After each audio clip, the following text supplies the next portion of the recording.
Nothing But Rants, show where I find topics that I'm rather passionate about and I pontificate upon them. These are not hot takes, but rather takes that I am hot about. Nothing but rants. Hot takes. 3-point stance, we advance.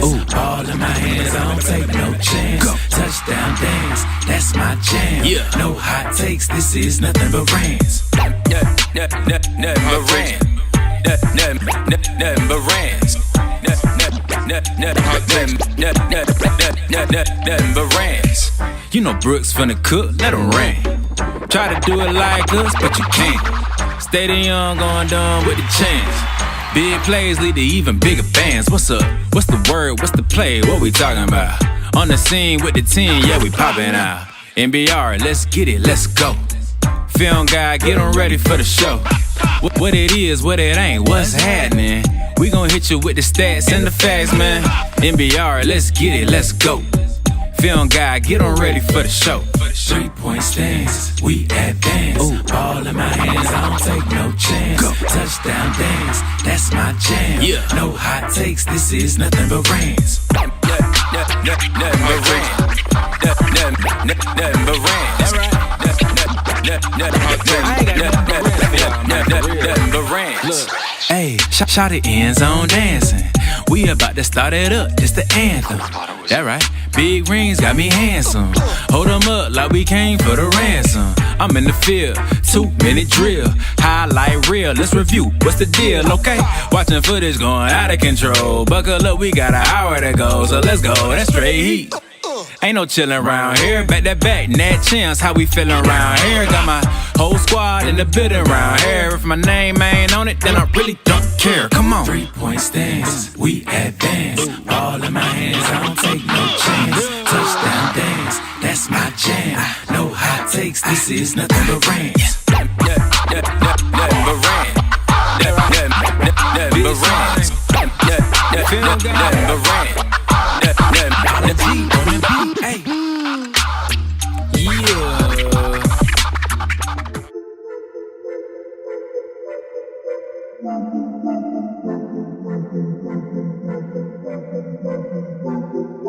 Welcome in, ladies and gentlemen, to MBR, or as we like to call it around here, Nothing But Rants, the show where I find topics that I'm oddly passionate about and I pontificate upon them. These are not hot takes, but rather takes that I'm hot about.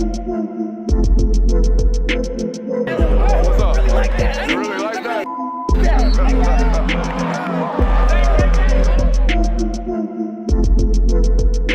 Let's shut up and grind some tape.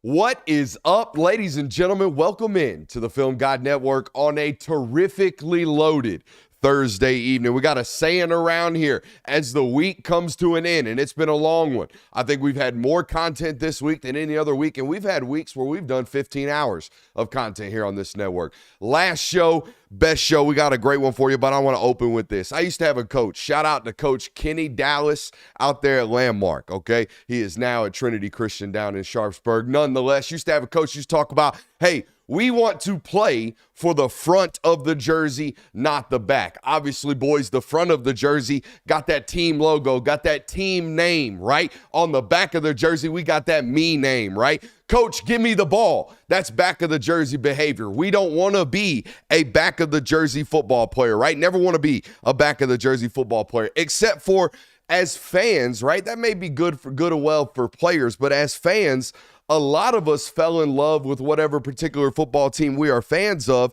because of a player that had his name on the back of that jersey that we now love, right? Whatever names you have, whether it be Pollock, whether it be Reggie Bush, whether it be Johnny Manziel, whether it be Tim Tebow, whether it be Cam Newton, you have that player sitting at home listening to this right now. You have that player that made you fall in love with your favorite football team. Boys, who was the player that made you fall in love with your favorite football team? No Sean Marino. It was No Sean and Stafford at the same time. Okay, but you got a guy, right? Everyone's got a guy. You got that one person, that one player that wore that jersey that you now love, that you love the name of, right? You loved him for the back of the jersey. Sure, Some fans of football programs, they were born into it, right? They were born loving the jersey. They were born loving the program. And folks, I'm here to tell you today, those people, those program lovers, those jersey lovers, those people figured it out. They figured it out for today's time of player acquisition, right? Yesterday was National Signing Day. And it feels like it's lost all of its buzz. It feels like it's lost all of its hype. And it's not for lack of news. Lord knows that. If you followed the recruiting circuit yesterday, if you watched our network here yesterday, there was plenty of news. There was plenty of storylines to follow. There was plenty of 5 stars to be had yesterday afternoon come closing time.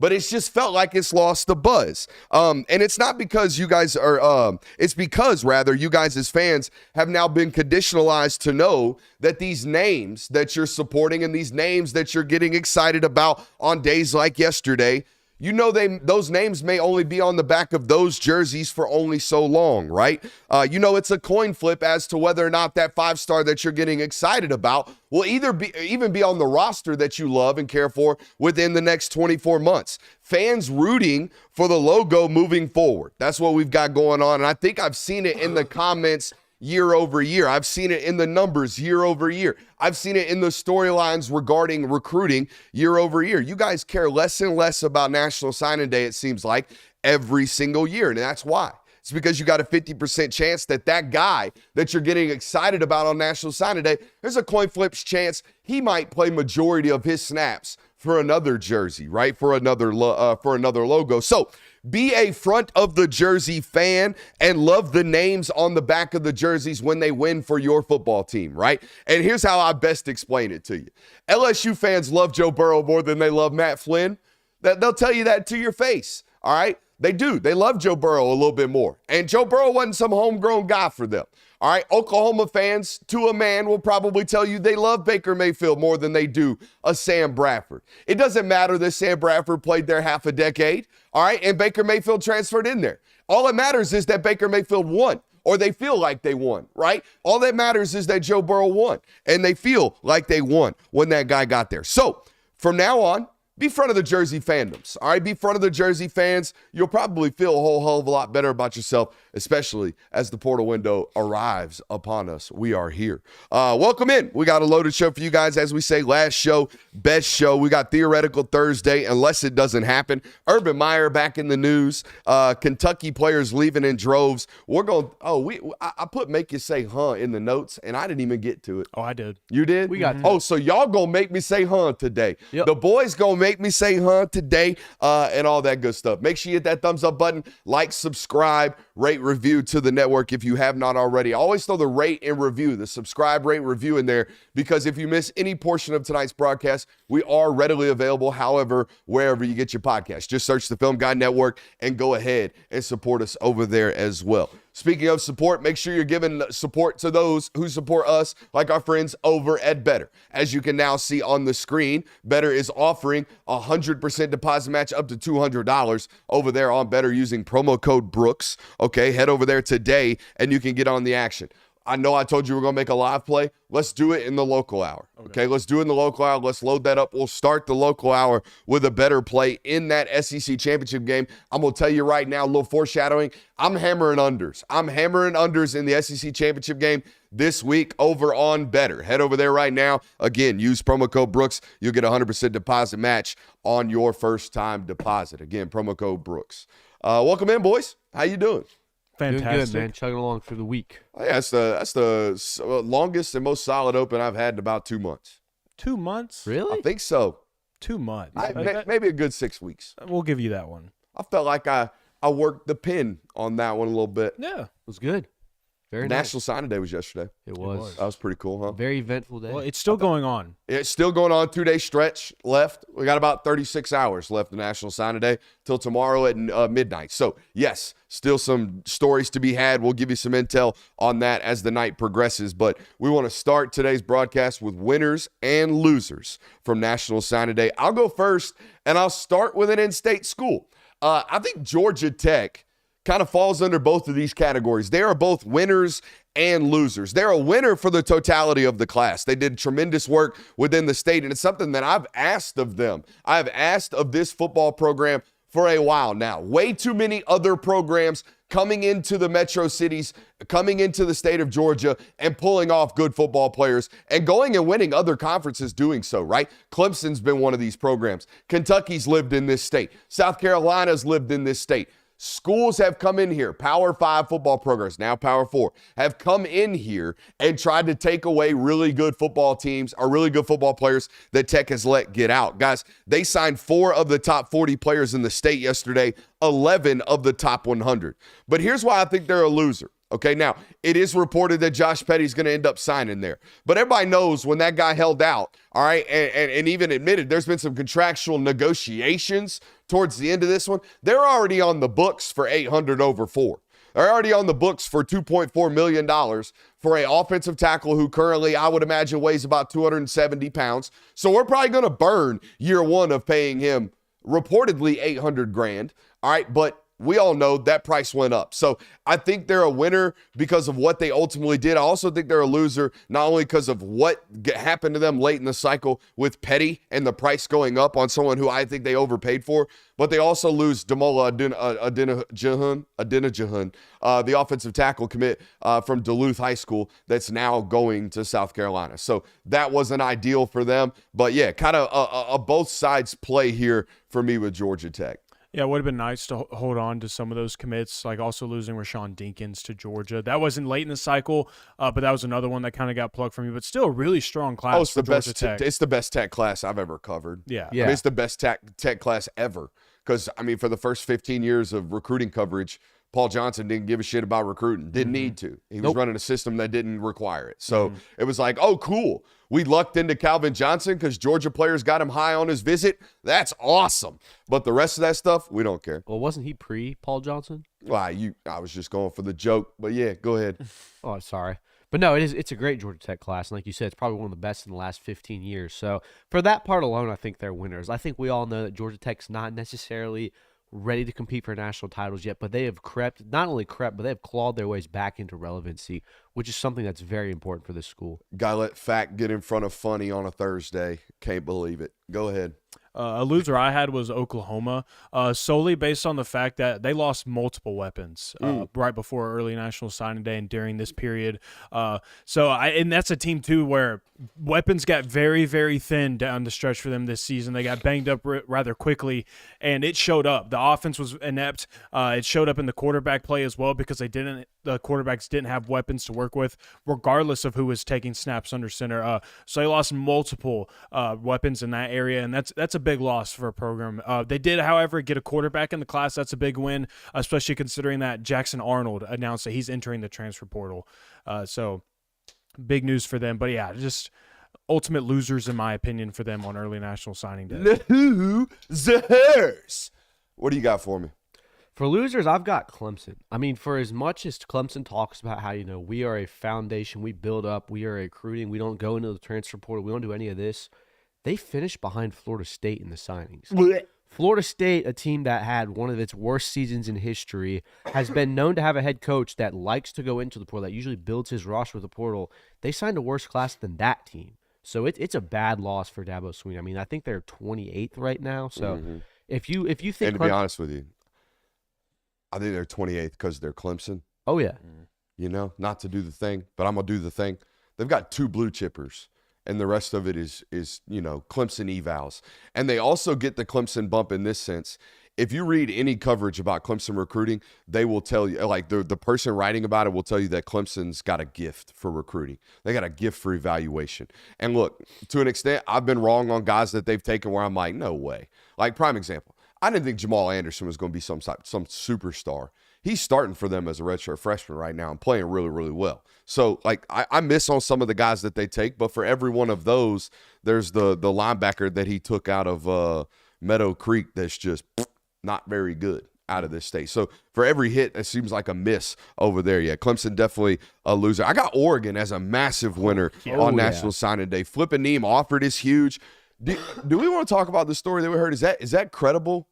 I have no idea. This was just something that I heard that. So the internet is talking about Neem offered going to Oregon because apparently he got a shoe deal. Yeah, that apparently that was one of the bigger selling points. I guess Phil Knight just popped in and was like, "Hey, you want to come to Oregon? We'll give you your own shoe." We'll give you your own shoe at Nike. Seems like a little bit of an advantage. They flipped JKS, the Hawaiian quarterback that was committed to Cal. Seemed like he was going to hold out as long as he possibly could for that one. They hold on to Dallas Wilson miraculously. They fought all the way down to the end of that. Guys, 1/5 of the signees for Oregon this year are 5 stars. Woo. 1/5. 16 out of the 20 players that they signed are inside the top 250. They have 6 fewer top 250 players in their class than California has as a state entirely. Oregon's high school class is almost as good as everything that the state of California provides. Good Lord. Wow. I found the official quote on this. They call Phil Knight Uncle Phil. Neem Offord said, he played a big role, like a huge role. He's actually waiting on me to get up there. He's got a lot of stuff playing for me. He's going to help me make my shoe. That's pretty cool, dude. Can't hate. Ain't gonna lie. That's pretty cool. That would probably make me go from Birmingham, Alabama to Eugene, Oregon. Yeah. That'd probably get me out of there. On top, I mean, you got to beat whatever I think it was $1.1 million was reports that Auburn was about to give him. So you would imagine they matched that. Yeah. And the shoe deal. And it sounds like there was a very strong last-minute push for Dallas Wilson as well. That was some gangster shit is what you were telling me. Yeah. Sounded like he was calling Florida's staff, telling them it's you guys. Yeah, I believe and then took one last final phone call with Oregon. Yeah, the timeline that I heard was Florida heard that he's coming to them, hence why the crystal ball started flooding in. And then, like, basically right before he went to the table to do his business, took one last phone call from Oregon, signed the paper to go to Oregon. Look, here's the deal. If we're out here paying $15 million a year for our salary for our employees, you think we got some money and some contacts with the NSA to block that phone call. That's all I'm saying.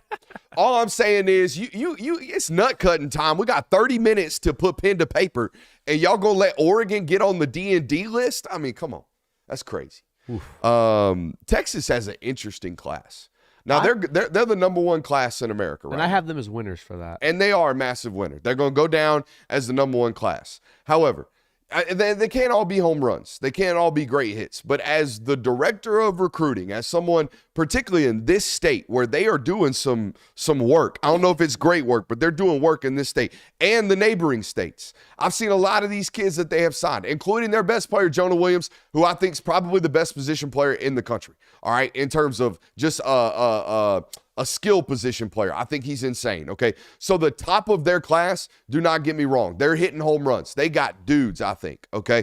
But the bottom of this class, they got 4 or 5 evals where I'm like, okay, what are we doing here, right? Like, I know they're probably taking a year off a quarterback, but I'm not in love with KJ Lacey. I don't think KJ Lacey's like going to be a superstar. I think he's going to be serviceable. Like, the people are saying he might be Bryce Young. I don't think that's the case, okay?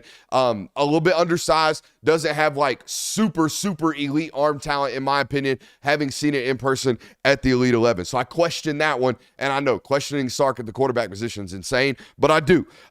Zealous Hicks, I've seen it around here, reclassed into this class. He's a 2026 guy.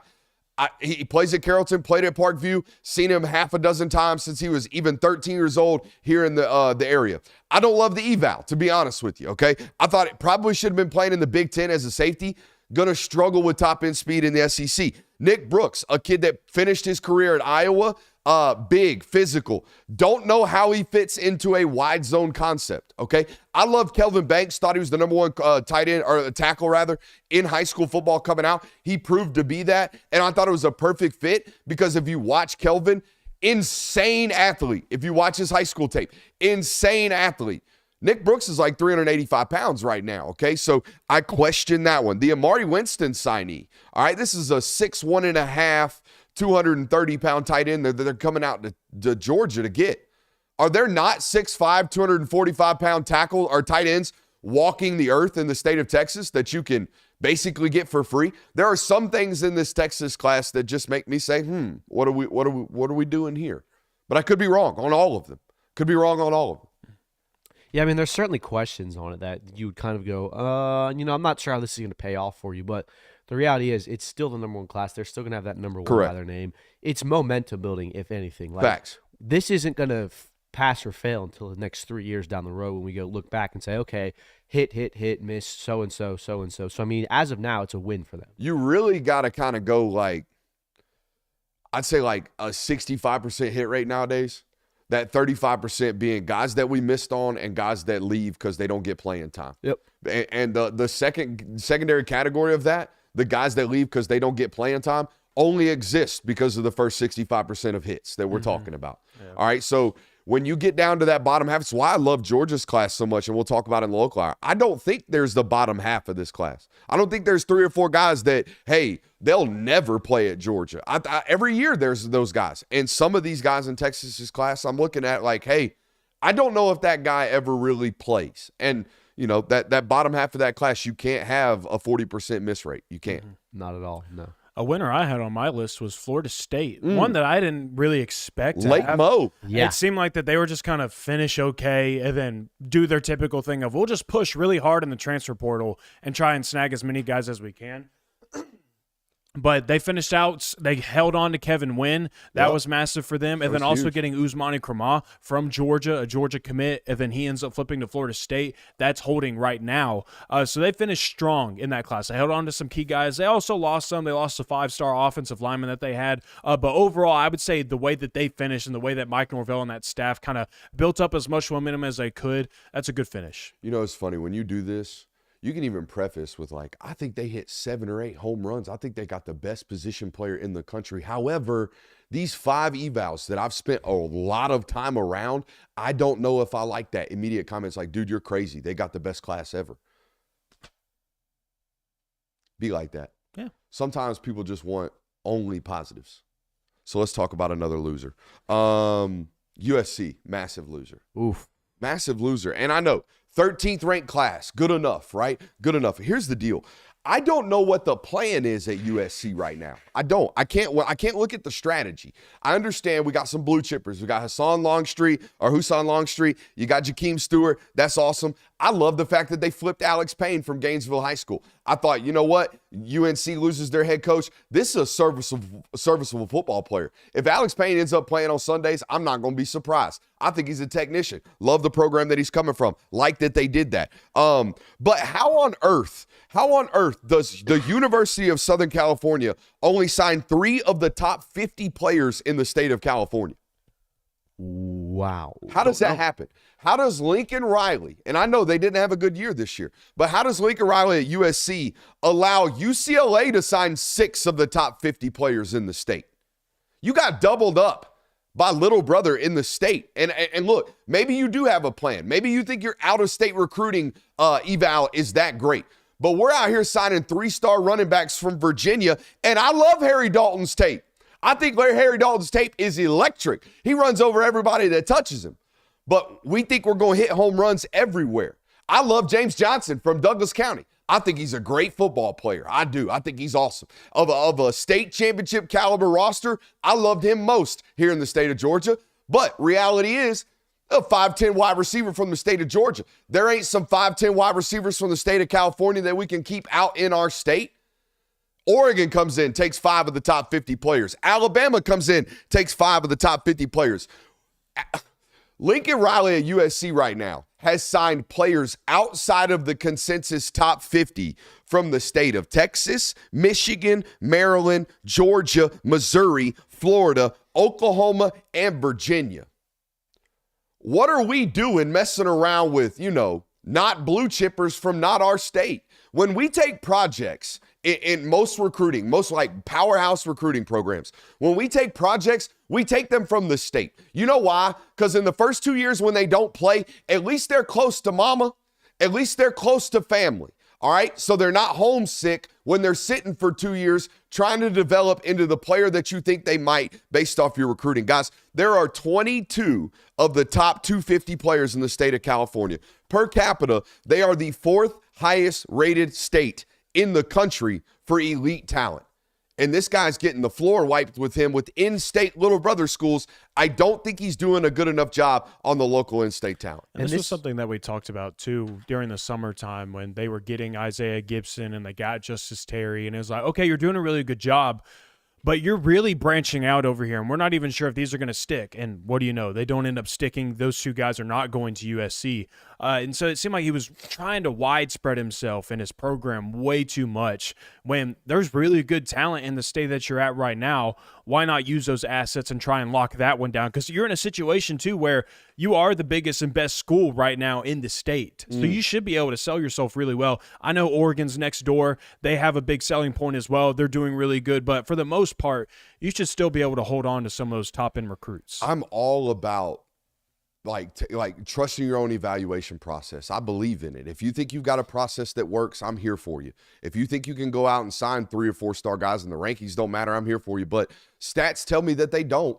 Stats tell me that history of recruiting does matter. History of the rankings do matter. That, what was it? 14 of the last 15 national championships have averaged inside the top 10 in terms of recruiting. All right, so it does matter, and I don't understand the need to go out here and take stabs way outside of your state. Okay, way outside of your footprint. You have not had the ability to see these guys enough to trust the film. That's my opinion. You take stabs on guys that you see all the time in relationships and places of coaches that you trust, not the coach that's calling you from Virginia, of the player that you might only see 3 or 4 times. Your hit rate on those guys is going to go down dramatically. Another winner for me, Florida. Florida did a tremendous job. They finished inside the top 10. Guys, at one point, I tweeted out because they were ranked below Vanderbilt.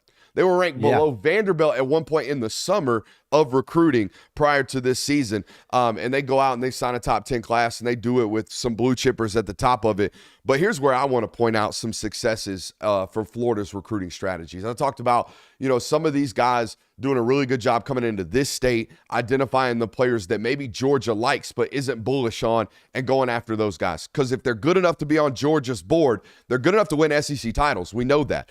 And over the years, I've kind of kept tabs of these guys that, hey, Georgia offered this guy, obviously liked him, but never really fell in love with him, fell in love elsewhere.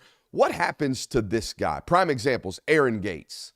Aaron Gates, the guy went to Trinity High School here in the state of Georgia, was a 4-star. Georgia offered as a true sophomore, playing DB, and Georgia never really falls in love. They never really go heavy after him. He ends up at Florida. Well, he was arguably their best football player in that game this year against Georgia. I mean, he had an interception, 2 big-time pass deflections, covered a Zacoby White out and up down the sideline, had a tremendous football game. TJ Searcy, a kid from Upson Lee, not a terrible football player for them, I don't believe. Jaden Ball, just this last class, true freshman this year, running all over the SEC, had games of 150-plus yards rushing. It's a kid out of Decatur that Georgia had on camp multiple times, just didn't fall in love with him. Florida did, turns out to be a ball player. Why am I doing this? Because, guys, they took 5 of them this class. Bryce Thornton, a guy from Milton High School, won a state title. Georgia didn't love. His dad played at Georgia. Had all the information that they possibly could about that guy. Georgia didn't fall in love with him. Florida did. Guess what? Has the game-saving interception, arguably the biggest interception in that game against Ole Miss. They do a good job of coming into this state. Mekhi Barrow, despite all the legal troubles he had, played meaningful minutes for them this year as a true freshman. Guys, they loaded up again this year with Georgia prospects that I like. I like Lagonza Hayward from Toombs County. I think he's an exceptional football player. I love Tavares Dice from Langston Hughes. I think he's as fundamentally sound and as physically imposing as any offensive tackle that possibly is, presented. He's clean. He's A- in every category, a really good signing. You talked about Joseph Mbachu before the show with us. He's a first-year football player straight from Africa. I think he's Cameroon descent. Just started playing. Guys, he looks like he was built in a 3D printed lab to play defensive tackle. He's 6'4". He's 285 pounds. He's rocked up. He's ready to play some football. He plays mean. He plays physical, okay? He knows how to set the point. I love me some Joseph Mbachu. Don't necessarily love him for the price point that I heard about. That's pretty hefty. Jeremiah McLeod, that was a Georgia take. They wanted him bad, okay? Florida keeps on and holds on to him. And then they took a project type in Jahari Medlock from the state of Georgia as well. I love what Florida did this class, and I love how they brought it together at the end. And not only did they do that, but they also tried taking some even bigger swings. Yep. I mean, they very easily could have, if everything aligned perfectly for them, they could have been sniffing around the top 5 range as well. Facts. Florida was one of the winners of this class simply because of where we thought they were 170 days ago. We thought for sure Shit, Billy 90 Napier, days ago, yeah, yeah. Billy Napier was cooked. This program was on the downhill trend. They were dead. I mean, they might be bad for 5 years now. Shit, September 4th. When they Exactly. got dubbed up by Miami like Yeah. that, everybody was like, oh, they're cooked. When they got dubbed up by A&M, like even Yeah. like 90 days ago, we were so out on Florida. So to see where they are right now, to see the pushes they made, to see the recruits they signed, massive win for Florida. Don't forget the number, forget the ranking, all that.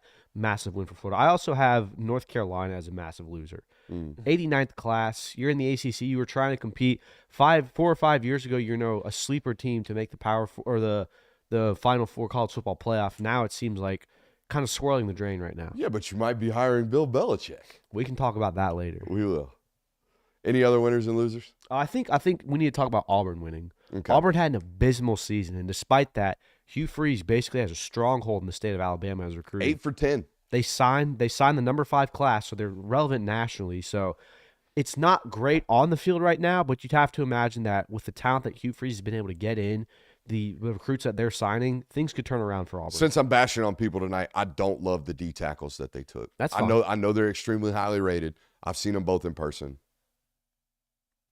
I had South Carolina as a winner. I like the Malik Clark kid. He's the second best player in the state of South Carolina. That was a kid that they flipped from Florida. And they got a solid all-around class. I think they're top 20. Yeah. That's good stuff for Shane Beamer in that program, especially considering what you did this year. I mean, they've never been in the top 10 range, but Shane Beamer's kind of proving right now we necessarily don't have to have the top 10 class to kind of accelerate this program. And how about going out and bringing back Xavier Hardy into this class? It's a JUCO kid who they had, I think, in the 2024 class. This last class, yeah. His last class. He had to go JUCO for a year. Guess what he did while he was out of JUCO for a year? Oh, I know he ate. Put on about 30 pounds. And looks like a dude now. Yeah. Was on Georgia's JUCO board for a good minute. And is going to end up back at South Carolina. That's a big one for them, especially, they're going to lose Kyle Kennard, and they need somebody to draw attention opposite of Dylan Stewart. I think Xavier Hardy's got an opportunity to go do that. Yeah, then I had LSU somewhat as a loser. Something's going on with the audio. I don't know what it is. Okay. I had LSU somewhat as a loser. I thought the Jerome Miles pickup was massive for them, especially after losing Derek Meadows. He ends up going to Alabama. Yeah, go ahead and refresh that, guys. So I just think that they're somewhat of a loser because I think they still added some good pieces even after losing Bryce Underwood, but losing the number 1 quarterback prospect in the country to Michigan and then also losing one of your top wide receiver prospects, I think that ultimately kind of puts you in this mid-range of you're not totally a loser, but I'm putting you more in the loser range as well. I have a side note here, unless we're done with winners and losers. Go ahead. I think there's a team loading up to go make plays in the portal. Florida State, No. Any guesses? Clemson. No. It's a big money school that since NIL has come around, they brought in a new football coach. They've got some mo on the recruiting trail, and they got money to go out here and buy some folks with, but they didn't do so yesterday. Tennessee. No. A&M? No.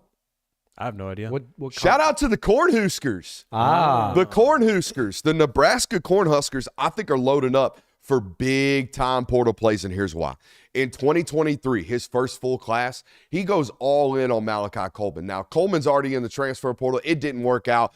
Got hands for feet, or feet for hands, in my opinion, okay? But they went heavy. They went big-time NIL. Let's go get this staple of the class. 2024, they pay a king's ransom for Dylan Raiola to go out there. Now, in 2025, guys, they've got really good football players all around. They've got really good, high-quality football players from top to bottom. I think they signed 21 guys. But there's no big money play. There's no, where's the money? Nebraska got the cash. Nebraska got the bread. Where's this Omaha money at? I think they're going to go throw it in the portal. Watch out for the Nebraska Cornhuskers. Going to get big time. I think here's where they're going. Offensive line. And I think they're going skill position players. They need it. I think the defense is fine. I think they got good enough, scrappy enough defensive performances in the Big Ten. What they need is dudes. They got Nara Dude on the outside right now. I think they're going into the portal to make plays. Wouldn't surprise me. I mean, we all talked about how that offense did not look very good this season. And I get it. You had a freshman quarterback, but there were a lot of it was very evident that Dylan Raiola was not the only plug-in that you needed to get that offense going. So it would make sense for them to make. They need weapons galore, dude. They need experienced weapons too. They don't need, hey, we got a good for us Nebraska 4-star wide receiver out of South Florida. They need a bona fide dude. That's what they need. I like a Ricky White. Is Ricky White got eligibility left? They need to go buy it. If he does, they need to pay the lawsuit, get the legislation done against the NCAA, and go win that sucker and go get Ricky White on the roster because they need a guy that can win. For sure. Man, Marky Stoops in some trouble right now, ain't he? Ooh. Yeah. Well, I was It king went of Mark so Mountain bad, for so so long, fast. so bad, so fast. Stoopsy duped the Kentucky Brass into giving him a contract extension last year. I don't know if y'all remember this, but let's recall some facts for you guys. Jimbo got $72 million to go work out at Planet Fitness this past offseason from Texas A&M. And Texas A&M was like, you know what? Marky Stoops be 7-5 out there at Kentucky. Maybe he can make us 10-2. So he started flirting with Marky Stoops. And Marky Stoops called up the brass at Kentucky and said, you know what I need? I need another 8 years and I need another $65 million. That's what I need, or else I'm going to Aggie land. So Kentucky said, you know what? I'll bite. They did. They gave him the money. And now guess what? The Kentucky Wildcat fans just watched Mark Stoops go 4-8 and finish the year getting whacked at home 41-10 by the Louisville Cardinals, their rival, their in-state rival. It's as bad as it can be. And then you wake up this morning, Kentucky Wildcat fans, and you say, damn, our two best players left. Arden Key, Barian Brown in the portal. You're out. And now everybody's like, shit, we need to fire Mark Stoops, except for the fact that firing Mark Stoops would now cost you $44 million. That's unfortunate. Boy, that's an agent play from hell, ain't it? Yeah. It's so weird that not even about. Oh, I forgot the worst part. He bought the wrong quarterback. Yeah, that's He missed on QB eval. That's where I was going to go is Kentucky has been successful over the last couple of years because they found Will Levis. They got him to come to their program, and he ended up being this NFL prospect, and he ended up being a really solid quarterback for them. Devin O'Leary didn't measure up to the Will Levis type of eval, but he was still a serviceable, good enough quarterback to win you some games in the SEC and keep you out of this 4-8 range that you fell in this year. You try and do the same thing by going and getting a former 5-star, Brock Vandegrift. He was at Georgia, couldn't win the job, needed to play.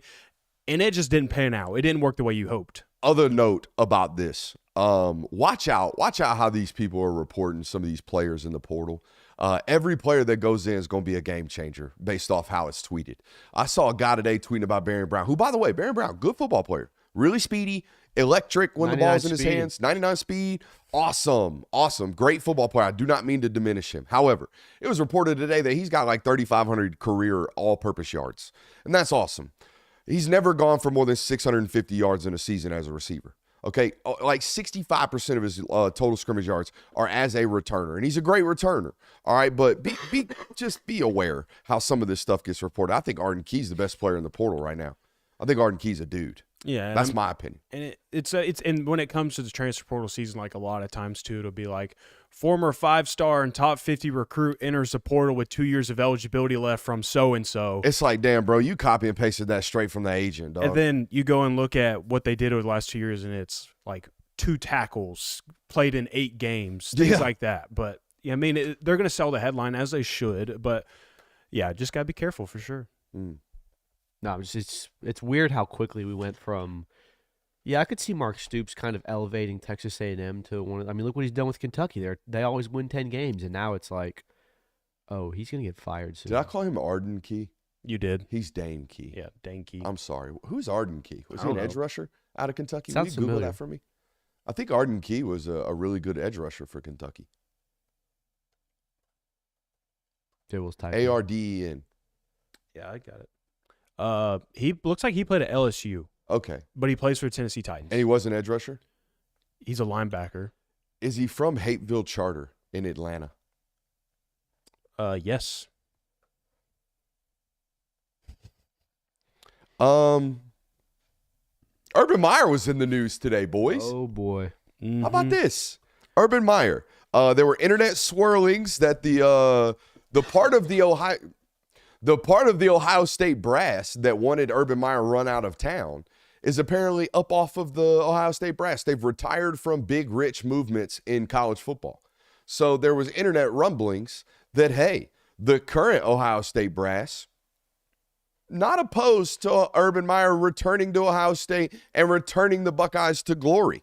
So much so, And this was such rumblings on the Ohio State message boards that Urban Meyer felt necessary and felt compelled to release a statement today. Do you want to read this? Oh, yeah, I can go. I got it right here. Oh, okay. I should have said, do you want me to read this? That's on me. Quote, "It has come to my attention that there are reports speculating my return to the sidelines in Columbus. While I thoroughly enjoyed my 7 seasons as head coach at the Ohio State University, I have no interest in coaching again. I will always be a Buckeye and have full confidence in Ryan Day, his staff, and every player that puts on the scarlet and gray." Tell me that same thing if the job ever comes open. Yeah. Or Talk to me when it's open. Yeah, because the way this feels to me is Urban Meyer definitely slipped to somebody like, oh, yeah, like I'm open to potentially going back to Ohio State. I wouldn't hate it. Yeah, I wouldn't. I mean, I'm certainly open to doing that if it ever were to occur. And then that person goes and runs a story, but he has to make sure that Ryan Day knows, hey, if you stick around, I'm with you. Like I still support you. When it comes to fake retirements, it takes 3 strikes to be out. And we had the one at Florida. We've had the one at Ohio State. We've had the one now. This might be 3 strikes, you're out. Maybe this is real. Maybe he's really done. You know, you can only get caught in a bar on camera so many times. Or kicking your players. Or, but he kicked the kicker. You know how I feel about special teams players. I was kind of okay with it. Jesus, dude. Headline, host of SEC podcast says he's okay with players being hit. Crazy work. But no, I mean, you're at the point now when Urban Meyer speaks and has a public statement, it's kind of like, I'll believe it when I see it. Oh, you're retiring because you have a heart condition. You're back in 2 or 3 years coaching at another school that has national relevance. I'll believe it when I see it. Oh, you're having issues with your brain. Oh, you're going to retire. You're going to come back to Jacksonville in a few years to be the head coach of an NFL team. I'll believe it when I see it. So I'll believe it when I see it. If Urban Meyer doesn't become the coach of Ohio State, that means one of 2 things. 1, he was telling the truth, or 2, Ryan Day just kept his job. This is the wrong tinfoil hat that the internet's running to put on. What should they be running? You know, Bill Belichick reports, not rumors, reports, verified reports. He interviewed for the UNC head coaching job today. Now, UNC definitely offered him that job in the middle of that interview, correct? They offered as soon as his name got put on the desk. As soon as he walked in, they were like, hey, job's yours, but let's hear your plan. So obviously, this is a ploy. This is hey guys, I'm interested in coaching college football. And you take this interview and you let the world know that you're interested. So we find out who's ready to fire their good football coach to hire the greatest football coach of all time. No doubt, right? Yeah. He's definitely angling for the Ohio State job. That's what he's doing. He's taking this and letting the world run with is Bill Belichick really open to taking college football jobs? So the moment they fire Ryan Day, slide right in. He's an Ohio guy. Well, just put Bill Belichick as the GM and then hire Urban Meyer as the head coach. It's so interesting that we have a supposed coaching search going on for Ohio State, and Ryan Day is yet to be fired. Ohio State is a playoff team this year, guys. Like, it's very interesting to me that I get it, it's a very good tinfoil hat theory, but I don't know. I don't know any about. I don't trust that one at all. I want to throw some water on some fires that I've already seen on social media about this Bill Belichick coming to college stuff. People are like, oh man, he's lazy. He don't want to be grinding like these college guys do. Have y'all not paid attention the last 30 years? This dude's a maniac. This guy retired from pro football, or not retired, got asked to leave New England, immediately tried to get the Atlanta job. The Robert Kraft called Arthur Blank, was like, hey, nah, don't do that. So he takes a year off, and starts working for every media company that there is, signs on with Underdog. I see him working with CBS with Chris Long and all those guys. I see him on ESPN every Monday night. He's on Pat McAfee's show every time he can be. This dude's working more in media than any retired football coach that there is, more so than Gruden. And I'm sure Gruden just got $1 million from Dan Barstool. This guy is grinding. He can't not work, okay? So I don't think he would have to be out here grinding on the recruiting trail anyways. These head football coaches are CEOs. They're sitting in the office room making decisions for the overall football program. Oh, by the way, come play for the greatest football coach of all time kind of recruits itself, as does a school like Ohio State if that's where he ends up. You ain't got to go out and grind the trail at Ohio State. You grind the NIL booster club. That's all you do. And you invite people to come sit down with Bill Belichick over a Golden Fork dinner, and they fork over $1.5 million for the next DB. Get out of here. I don't think the work ethic would be an issue. I do wonder how connecting to players would be. Because even when he was at New England, and let's all be fair, professional football is a much different aspect than college football, especially with the high schools that you deal with nowadays. I wonder how well he would be able to connect with young players. Because you've seen some of the clips of him. Like, he was a hard coach to play for. Tom Brady will tell you that. So I don't know how a 17, 18, 19, sometimes 21 and 22-year-old kid would respond to that, as opposed to when you have real life, like professionals have been doing this their entire life, say, man, playing for Bill Belichick was not fun. That's where my one kind of hang-up would be on Belichick. Sure. It's fair. What you got on it? I think I think that this was the UNC interview is definitely a way of saying I'm interested of doing something. Like I want people to know that my name is now being put back into the hat of, if you want me to come coach football, I'm open to listen to your offer. Where that will be, I have no idea. I mean, the Ohio State one, things align and it makes it sound really interesting. It makes it seem like, yeah, there's definitely a possibility where that could potentially happen. And it could just be a ploy of an easy way of him saying like, hey, NFL people, I'm still here. We're also moving more towards the college circuit, in my opinion. It's going to feel, and player acquisition is going to feel a lot more like the NFL. You're going to have an allotment of salary that you can disperse to the players that you want to bring in, and that's that. And you have a couple cash payments for 5 stars that need some influencing down the stretch. But this ain't going to be like it is currently, I don't think. I don't think moving forward, head football coaches are going to have to deal with players walking into their office in October asking for a raise. I don't think, because their starting spot just got upgraded. I don't think that's where we're going. I think we're going to more settling of the waters than anything else. And who would know more than Bill Belichick? I'm sure he researched it before he went out there and did that. Hopefully. Guys, it's Thursday, and we didn't do a live show on Wednesday, which means what if Wednesday got transitioned into Theoretical Thursday? I like it. Who's hyped? I know I am. I like it. Who's got one for me? I'll go ahead and do this since it's kind of a fresh topic. Yeah, man. Theoretically, what if Bill Belichick does take that UNC job? What if he interviewed with full intentions of going there and kind of getting a startup program back? He would have the job. Well, if Bill Belichick was serious about taking taking the job, what happens from there? he would already have it, is what I'm saying. But and let's play along with your what if. I think he immediately turns UNC into a competitive football team. Immediately. They're 7-5 next year off rip. I mean, especially if you hired him right now before the transfer portal opens up, and now you got players with 1 year of eligibility, 2 years of eligibility, and Do you know how I can go play for the greatest coach of all time? Do you know how much he would box football teams in college?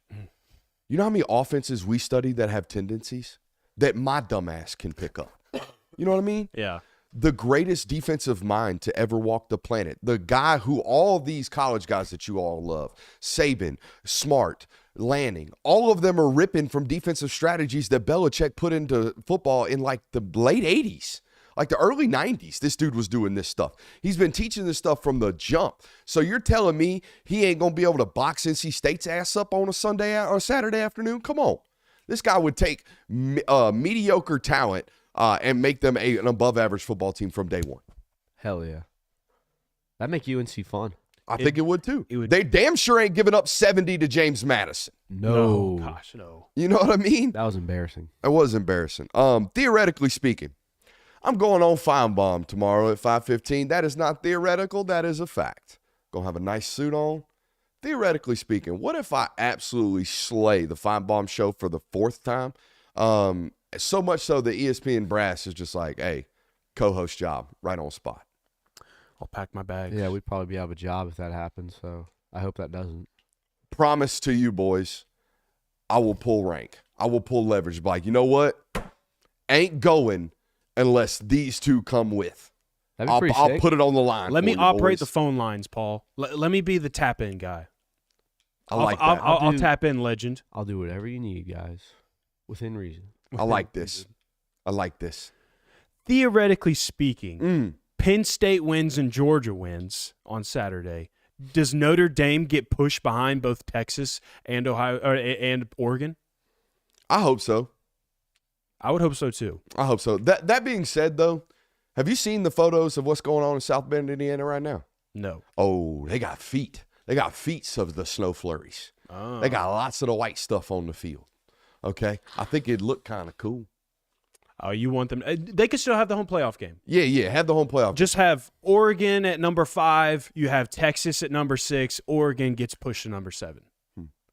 Just was wondering because like we had this conversation and the committee was talking about how like we can't evaluate teams that don't play in a conference championship any further. Notre Dame only has the 1 loss. I would just be interested to see like if they would push them back because they didn't play. Theoretically speaking, what if Georgia manhandles Texas yet again? I don't think it's going to happen, but what if it does? Hear me out. Texas's strength of schedule is lower than Ohio State's right about now. It is. It's like 4 spots lower.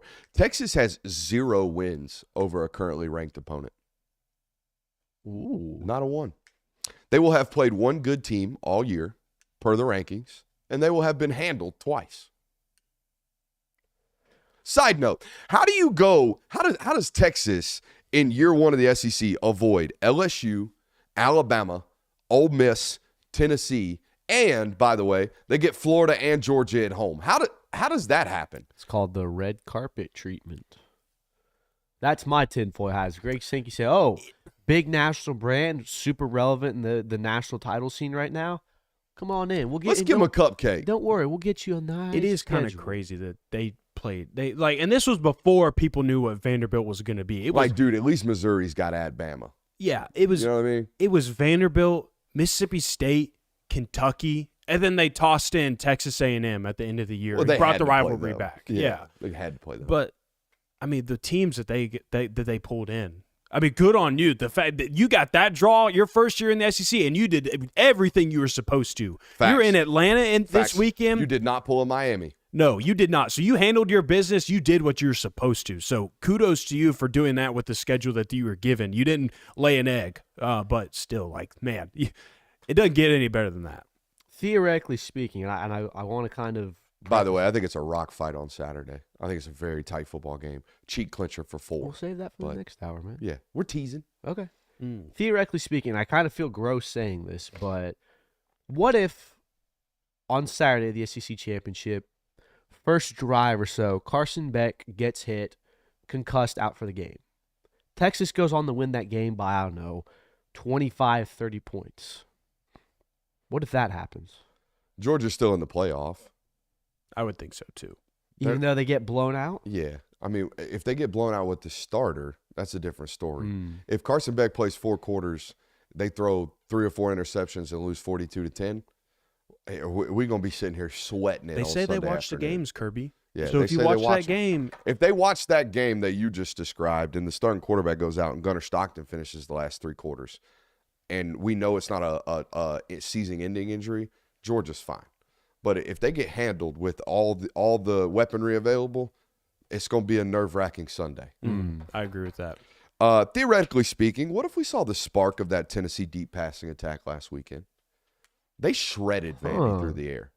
And this is a football team who all year, I mean, they lead the SEC in rushing. I mean, they've been able to run the ball, even without being able to throw the ball. They have seen stacked boxes this year more so than ever before. We've watched them on tape week after week, have teams just dedicated to stopping the run, and they can't do shit about it. They could not throw the ball beyond the defense's coverage all year long until this weekend. This weekend, Dante Thornton's ripping off 60, 70-yard touchdown passes. Mike Matthews gets a touchdown pass in the red zone. This passing attack against Vandy started to pop off, and that was the last Infinity Stone. We watched them all year. We were like, dude, if they can just create explosives in the pass, they are going to be a scary matchup in the playoff. Here they are in the playoff mix, and maybe they got their passing game figured out. Tennessee is definitely one of these teams where the matchup you are given is very emphasized. Like who you are going to draw in the first round of the playoffs, where that game is played as well.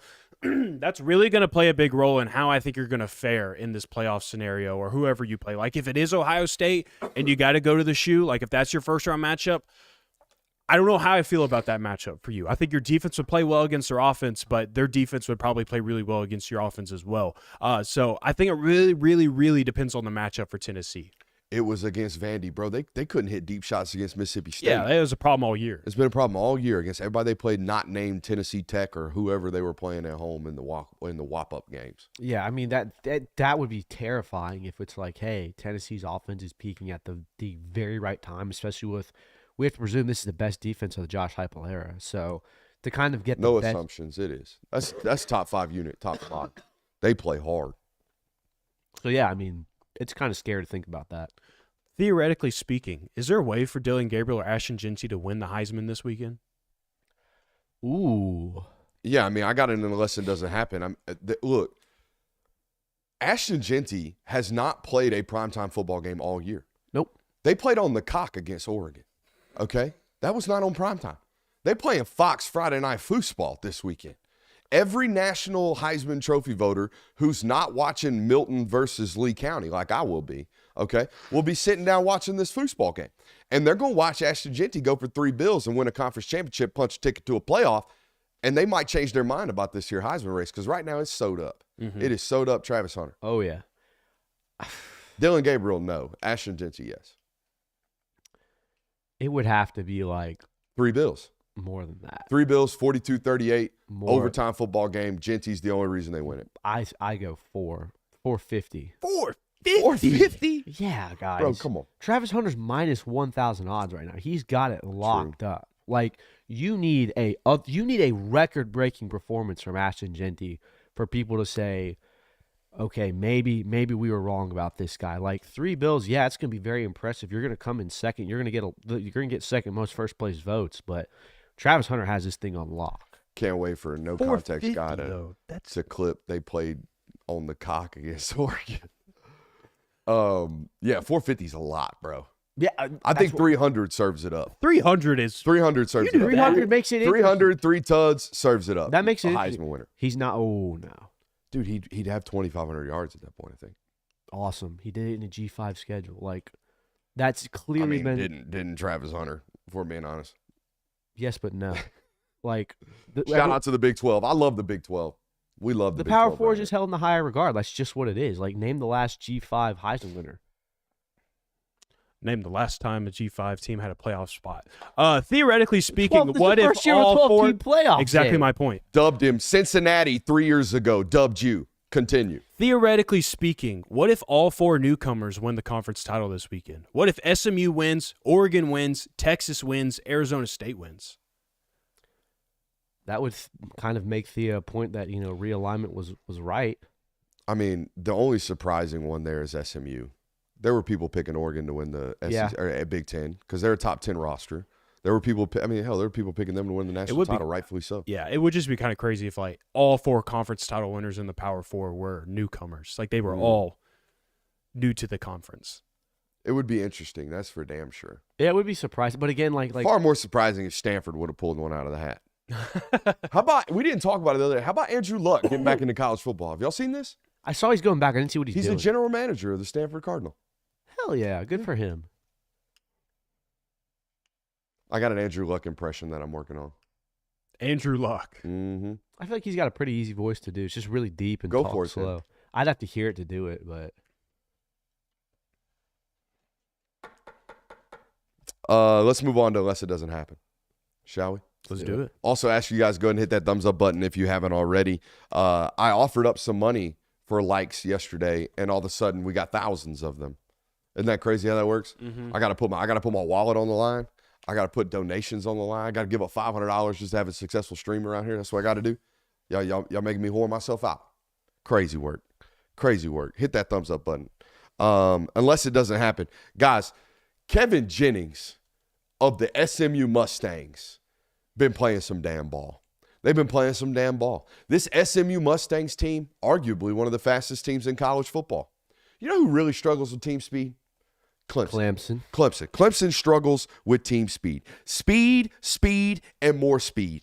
SMU fitting a pony excessively score points on Saturday. Mustangs roll. You heard it here first, unless it doesn't happen. I like that one. That's a good one. I've got just one for this segment this week. And it's nice and simple. You want us to kind of go through so you're not sitting there, or do you want us to? Like, do you want to? I mean, I burnt my other one, so I was down to 1 too. So we're right. out. We're out of shell I'm casings. giving my one and only unless it doesn't happen. The single solitary take. And I'm claiming that this weekend, Big claims. Clemson is going to upset SMU. They're going to be in the playoff, create a bit of a shakeup because SMU, it's going to be a close one. So SMU still holding on to their playoff spot despite losing the conference championship. Bye-bye, Bama. Sorry, Penn Bama. State is going to take down Oregon in the Big Ten championship game. Oregon now has to find their footing somewhere out in the 5-12 range. And then UNLV is going to bounce out Boise State. They're taking the playoff spot. Now you got to find someone else to put in the top 4 because Boise State's not holding on to that one. Nice. Give me all the chaos this weekend. Shout out South Carolina getting into the college football playoff. Would they? Maybe with that. I don't know. I Would it be don't know about Miami? Yeah, it would be Miami. I like that one, Jay Will. I do. It's a lot of chaos going on right there, Jay Will. I like that. I don't trust them anyway, so why not just make it as hard as possible? An for 'em? agent of chaos. I'm gonna go kind of against one of your unless it doesn't happen. People are kind of coming into this Big Ten championship game. Penn State's got that underdog mentality here. They're a scrappy team. Everyone's thinking, hey, they might have a shot to do this. I don't think so. I think Oregon absolutely skull drags Penn State in the Big Ten championship. It's so bad to the point where we have to look around and go, are we sure Penn State's a playoff team? Like, that's how bad it's going to be. New favorite take or new favorite segment. Can anybody on this stage predict the theme that Dan Lanning is going to destroy Penn State with this week? I'm thinking some type of lion theme. Is there a famous movie where a lion gets slain? The Lion King? No. Narnia? Yes. We're going to hide out in our mystical closet, and we're going to jump out and slay these lions. Was the Jungle Book a lion or was it a tiger? That's a tiger. Mm-hmm. Yeah. It's a good movie. I mean, I would have never guessed Inglourious Bastards was going to be a reference for that. Yeah, the bear Jew making an appearance. That's crazy work. Crazy. Crazy work. So, yeah, I don't think there's any way I could He predict smashed a helmet middle of halftime. Took a bat to one. Unbate. Insane, dude. Insane. Dan Lanning, Quentin Tarantino fan. That's a W. I know what it's going to be. Remember that horrible movie with Liam Neeson where he's out? I think it's called The Gray, where they're out there in the snow and they're just waiting on that pack of wolves to kill him, and then he kills all the wolves. That one. Don't know why, but that one. I thought you were talking about Taken. No. You lost me. Particular set of skills. That movie should just be called Shitty Father. There's Hot 3 of them. take. There's 3 of them. Hot take. You get kidnapped, bro? Come on. You let your daughter get kidnapped 3 times. You're probably a shitty dad. Yeah, exactly. I mean, fool me once. You know? Can't get fooled again. Can't get fooled again. Exactly. Any other? Unless it doesn't happen. I was going to ask The that. SEC Championship has a rematch this week. Oh. Georgia versus Texas. In that game, there were fireworks, there were drones, there were water bottles thrown after a questionable call. I'm going to say it happens again. You know what? Unless it doesn't happen, it's going to rain water bottles once again in the Mercedes-Benz Superdome, and there will be no punishment once again for the Texas Longhorn fan base. This time, somehow from both fan bases. Ooh, I like it. Just chaos ensues. You've done it twice. Well, now it's our turn. Yeah. The thing is, there isn't really a student section in that area. I mean, there's designated seats for it, but the fans and the young ones are everywhere, so the balls are going to rain in from all over the field as opposed to just one end zone. Love that. No Diddy counter this week. We have it. We just keep forgetting to put it in the... I do want to do the make you say, huh? Oh, segment. let's do this. Make me say huh right quick. Ole Miss handles Georgia at home, beats a top 15 South Carolina team on the road by 24 points, but loses to 3 unranked teams and is not a playoff team. You know, that doesn't quite make me say huh. That's why it's the first one. That makes me say Lane. Oh, Lane. If you'd have told me that in August, I'm like, Lane Kiffin did Lane Kiffin shit. Here's one for you. Come on. Imagine it's start of the year. Not a single game is played yet. And I tell you this. The bowl-eligible Florida Gators will hand Florida State their 10th loss of the regular season. I'd have said, whoa, hold on. One of the starting buses must have fallen off of a bridge. Okay. Oh, my God. It must have. Must have been catastrophic. Something catastrophic must have happened. Nope. Mike Norvell. Here's another one that might make you say, huh? Just very simple. Michigan beats Ohio State on the road. After the See, I was going to... I'd have said rivalry. I phrased it this way. I'd have said Ryan Dye. Ohio State beats Penn State, loses to Oregon by 1 point on the road, but isn't in the Big Ten championship. Huh? Exactly. I got one for you. Georgia loses to Alabama and Ole Miss and beats Texas, but Georgia and Texas are in the college football playoff, and Ole Miss and Alabama are at home. That would be surprising. Here's another one for you. Alabama does not score a single offensive touchdown against the 5-5 Oklahoma Sooners. Huh? Yeah. Huh? Yeah. I felt like we were all thinking that during that game. We're all like, what the Imagine me right telling now? you that the Monday after the Georgia-Alabama game when everyone was like, oh, my God, Alabama has an unstoppable offense. And I said, I have a crystal ball. A couple weeks down the road, they're going to play a 5-5 Oklahoma team and not score a single touchdown. I would have been probably kicked off this show for that. Indiana is a playoff team, and their QB came close to being a Heisman finalist. Did he? Yeah, he's has the fourth best ratings right now for betting odds. What are we doing? Interesting. Huh? Yep. Well, I would have looked at the schedule preseason. I'd have been like, oh. And then I would have found the quote of just Google me, bro. I'd have been on the SIG wagon. I'd have been Hard out not here to be on chain that smoking the SIG. Big wagon. Here's my final one. Come on. Not a single head coach from the SEC is fired by the conclusion of the regular season. Yeah, no, that's probably the craziest one of all these things. Yeah. That all these guys survived. We came into the season looking funny at Billy Napier, looking funny at Sam Pittman, looking funny at Shane Beamer. Yeah. And we leave the season looking solid at the three of those guys and looking kind of funny at other people. And it's always like there's usually, as seasons go, there's always that one where it's like, he's probably okay. And they have just such a terrible season that it's like, oh, they're in trouble. There really wasn't that this year. There was Mark Stoops, but Mark Stoops is owed so much money that he's going to be around for another year or so. 2 years, bro. One of those three coaches, though, one of them's going to flame out. I'll go ahead and say that. Oh, I agree There's completely. no way that they continue on that track. All right, we have a whole nother hour coming up. It's our last hour of the week. It's our best hour of the week. It's our local hour. We'll see you on the other side.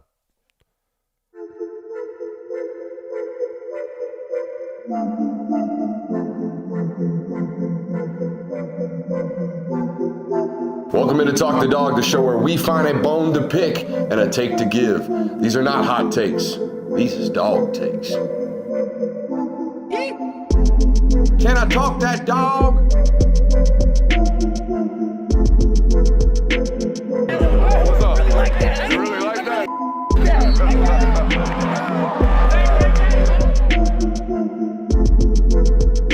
Let's shut up and grind some tape.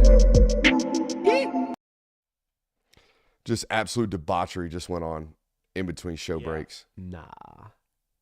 That's just a friendly fire. Friendly fire. All right, speaking of friends, shout out to our friends over at Better. I told you we got a live play coming for you right now during the local hour. We're going to fire it off.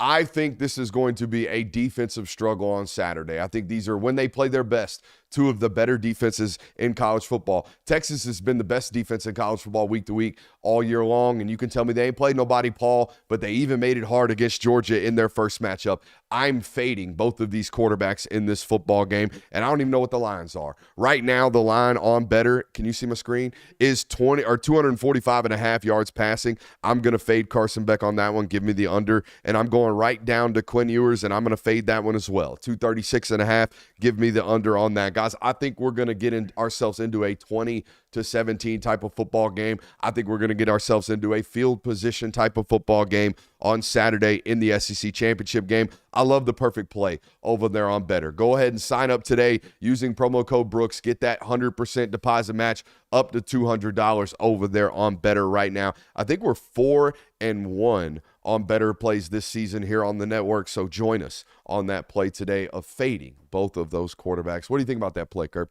I like it. It's an interesting take because, it's very weird to bet or to hope that people don't do well at their job, essentially. And that's what you do when you bet unders. So I'm just hoping the defense does a good job. Yeah. No, I'm agreeing with it, but it's interesting. Life's too short to be taking overs. Isn't that what they say? I think it's the adverse. Nah, not today. Not today. Where should we go? We got a load of local hour for you guys. We got a signing day recap for you guys.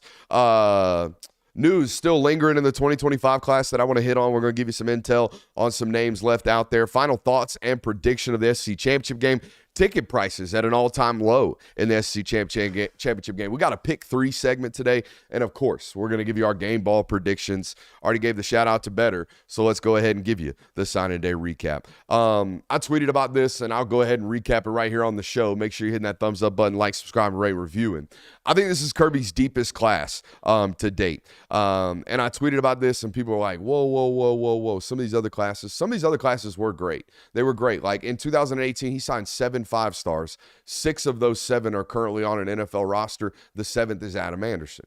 I don't think you're ever going to sign another class that's that top loaded. I think the closest thing we're ever going to see is whatever Oregon continues to do year in and year out, right? They signed 4 5-stars this year, but across the board, most national programs, the talent dispersion has happened, right? They're going across the nation and kind of scattering with regards to the 5-star. So I don't think you're going to see the top end talent accumulation like you have in years prior. However, what Georgia did this year from top to bottom, I think, is their deepest class. There's always been 1 or 2 or 3 or 4 players in every single one of these Georgia classes in years prior where I'm like, that guy's never playing here. There's no way. That guy's just not, he's not going to project into ever being something that's going to impact Georgia's roster. They're just too top end heavy. And yeah, there's the occasional guy that I've missed or that outperforms maybe projections that I mentally had for that football player. But every class, I've always felt like there's 2 or 3 guys at the bottom end. I'm like, I know we just had to take 28 guys, so we took 28 guys. But this year, man, all 26 of these football players that they signed yesterday, and you can look at it in the metric scorings on the board, I think they got great football players top to bottom. Guys, the lowest ranked football player on our big board right now is Chase Linton. He's 4.33 on the metric score. He also happens to be tied for the highest ceiling score on the board. Okay, so he could turn into, based off the ceiling and what we think he might be one day, he could turn into the best football player in the class, or he has the highest potential of anybody in the class. So, and he's not even a bad floor football player. So I think they hit ground rule double after ground rule double after ground rule double, which is awesome. I think that's great in this era of football where, I mean, you can't really afford misses. We've talked about it on this network. What they did in the offensive class in 2024 or 2023 and 2022 has really shown its head this year. They have no sophomores and juniors because they missed. They have a bunch of misses in those classes. They're lacking depth in the defensive back room right now because they missed for 2 classes. They missed. I think there are 0 misses in this entire class. I don't think, based off what my film study has shown me, I don't think there's anybody that I'm like, oh, that's a bad football player. There's none of those. I think going into this class, they had some positions where not only did they need impact football players, but they needed mass amounts of bodies. You saw it going into the 2025 class. It was like, all right, they've got to hit home runs in defensive tackle positions. They've got to hit home runs at wide receiver. Might be their best defensive tackle class they've signed to date. And that's even with Justice Terry pending, and I'm going to give you some intel on that. The combination of the guys, and I know they missed on Kevin Wynn, but the combination of guys they've got in the interior of the defensive tackle class, phenomenal. They signed 5 wide receivers that I think are impactful football players. They're really high-floor football players, and they're mixed with high-ceiling guys as well. I think they did a great job at wide receiver. At offensive line, guys, you had to land Juan Gaston. Everybody knew it for the last 3 years. We've known, okay, Juan Gaston, you got us. Guys, I handed Juan Gaston a Player of the Year award when he was in 7th grade. Everyone's known this guy's going to be the next one. You had to have him. And not only that, you had to surround him with what I call Georgia lifers. Guys that you know, hey, if you sit for 2 years, doesn't matter. They love the G. They're going to stick around. Cortez Smith fits that mold. Mason Short fits that mold. Donnie Glover, in my opinion, fits that mold. They surrounded their blue chipper with really high-quality football players that are, of the Georgia standard and are high-quality guys that are high-character guys that are likely to stick around, lacking playing time even if it be damned. Now, negatives, where they are not the Georgia standard. I don't think they signed the Georgia standard at the defensive back class this year. I don't think they did. And I think they'll be the first to tell you that, but they got quality bodies. And to be honest with you, if you really look at the corner room right now, I think they needed breathing room. I think that's what they needed. They only play 2 of those guys, and they're having guys leave for lack of playing time anyways, okay? And at least you feel you've got your future in Ellis Robinson, and you feel good about guys like DeMello Jones. So maybe it's okay that you don't have a 5-star blue chipper that needs playing time right now coming into your cornerback room. So that's probably ideal more than anything. I think it's great that you took 2 stabs at quarterback, 2 totally different stabs. And I think it's awesome that nowadays it looks to me, you're obviously not going to be a go sign a 5-star quarterback because it costs too much right now. You spend your money on the lines of scrimmage, you spend your money on defensive skill players and difference makers, and you're okay with going out and taking a lottery pick method at the quarterback position, which is what it seems to me that they're doing, right? It seems to me that they took 2 guys in this class. Maybe they're flirting around with whatever's in the portal. They're certainly going to investigate whatever's in the portal, but they want to have 4 or 5 guys that they feel really, really good about, and maybe they don't sacrifice the 4 or 5 to pay 1. You know what I mean? And I think that's a good idea and a good strategy, particularly when you're as well balanced across the roster as they are right now. It's the best front 6 class they've signed in a long time. When you look at their defensive line class, when you look at what they did at inside linebacker, it's really, really good. The only negative is I think they missed on some guys. I think they missed particularly at inside linebacker. You missed on Christian Gass. I think you missed on Tavion Wallace. All right, so there's some guys that you missed on there. You missed on Kevin Wynn. The running back class obviously deteriorated with Ousmane Krama flipping late. I think they missed on Tay Harris. I think it was a bad eval process on Tay. I think they got in early on Tay, let Tay, stop calling him for a little while. Some defensive back coaching changes in there that mixed in, but then late in the cycle, you're like, hey man, we don't have a blue chipper in defensive back class right now. Tay Harris would have solved that. All right. Tay Harris would have made you feel a whole hell of a lot better about those guys. And I'm going to discredit them for not going after Jaden Harmon. And that's a me thing. All right. I think Jaden Harmon out of Rome High School is going to be an elite football player. And it sucks that he was going to go to Bama. It's even worse now that he's going to play at Tennessee. I think he's going to be a really good football player. And I could be wrong, but Georgia wanted no parts of it. I don't even think they offered him. And I think he's got some of the most compelling tape of the inside linebacker class in the class. So, but all in all, man, there's not a take that I didn't like. So now for Justice Terry, as of Wednesday, now this is funny. I'm writing these notes and I'm going to give these notes. And then in the middle of them, you're going to recognize the time that I got the update text from Georgia. So here we go. Wednesday, when I'm talking to Georgia, they feel really good.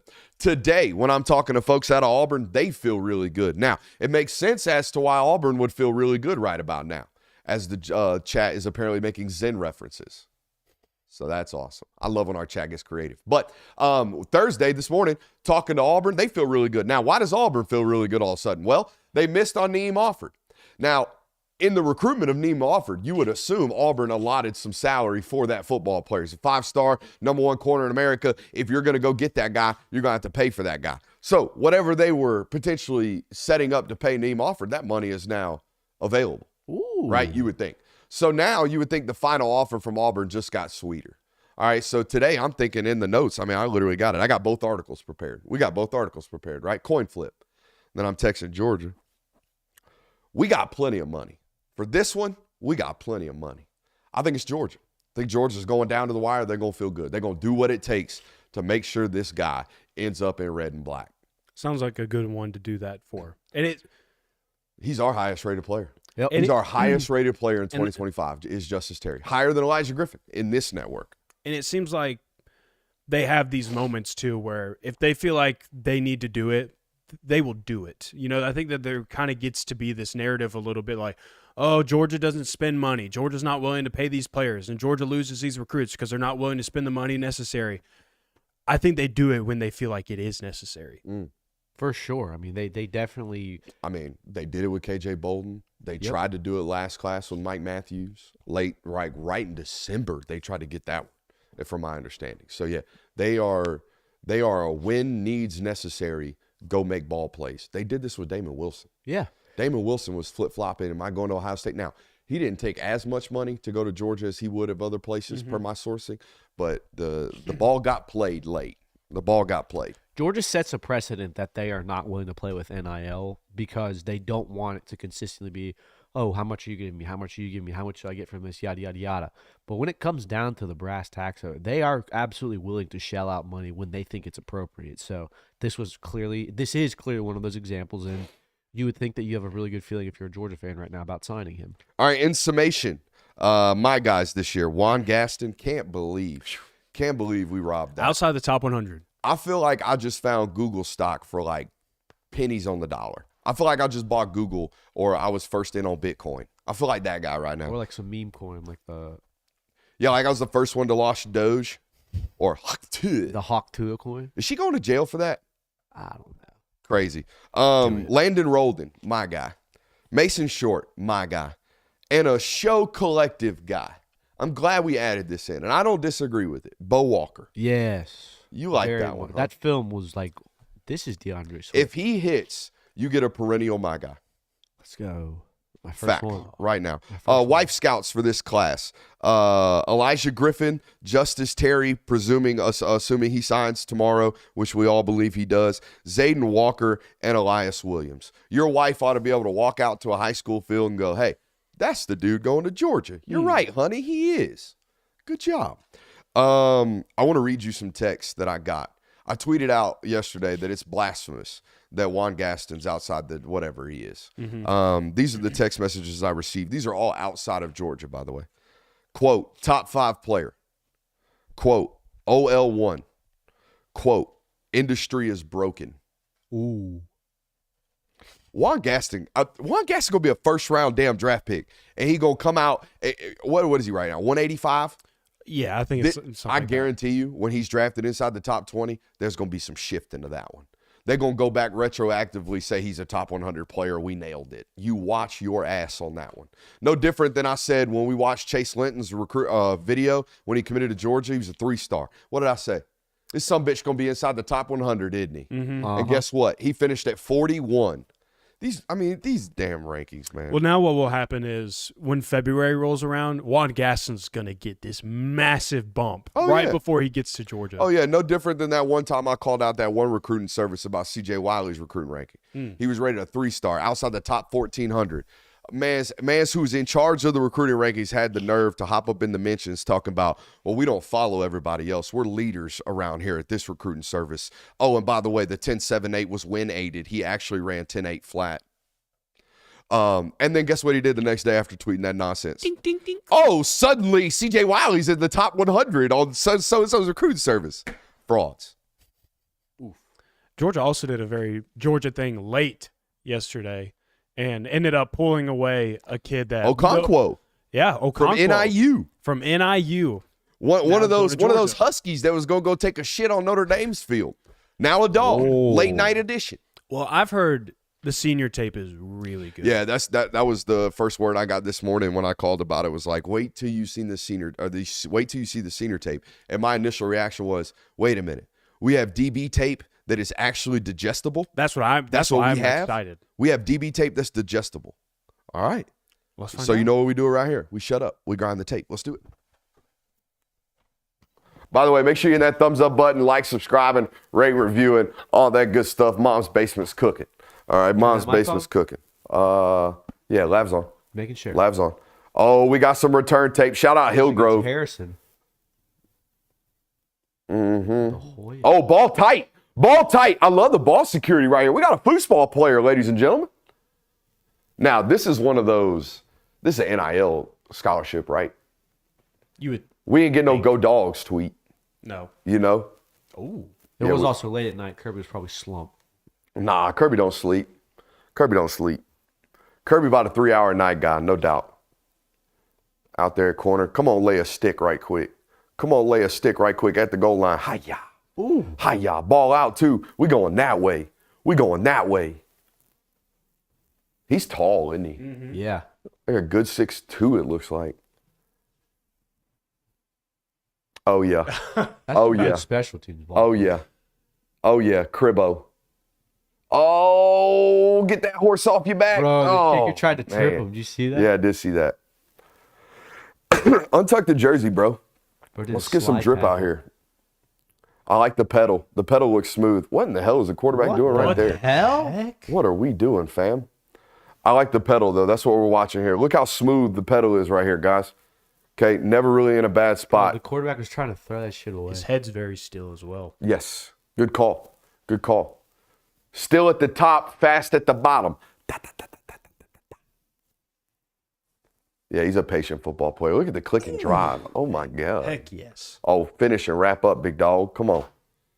Yeah, this dude would have been hell at Northern Illinois. Yeah. honestly, better off for Northern Illinois' coaching staff. And here's why.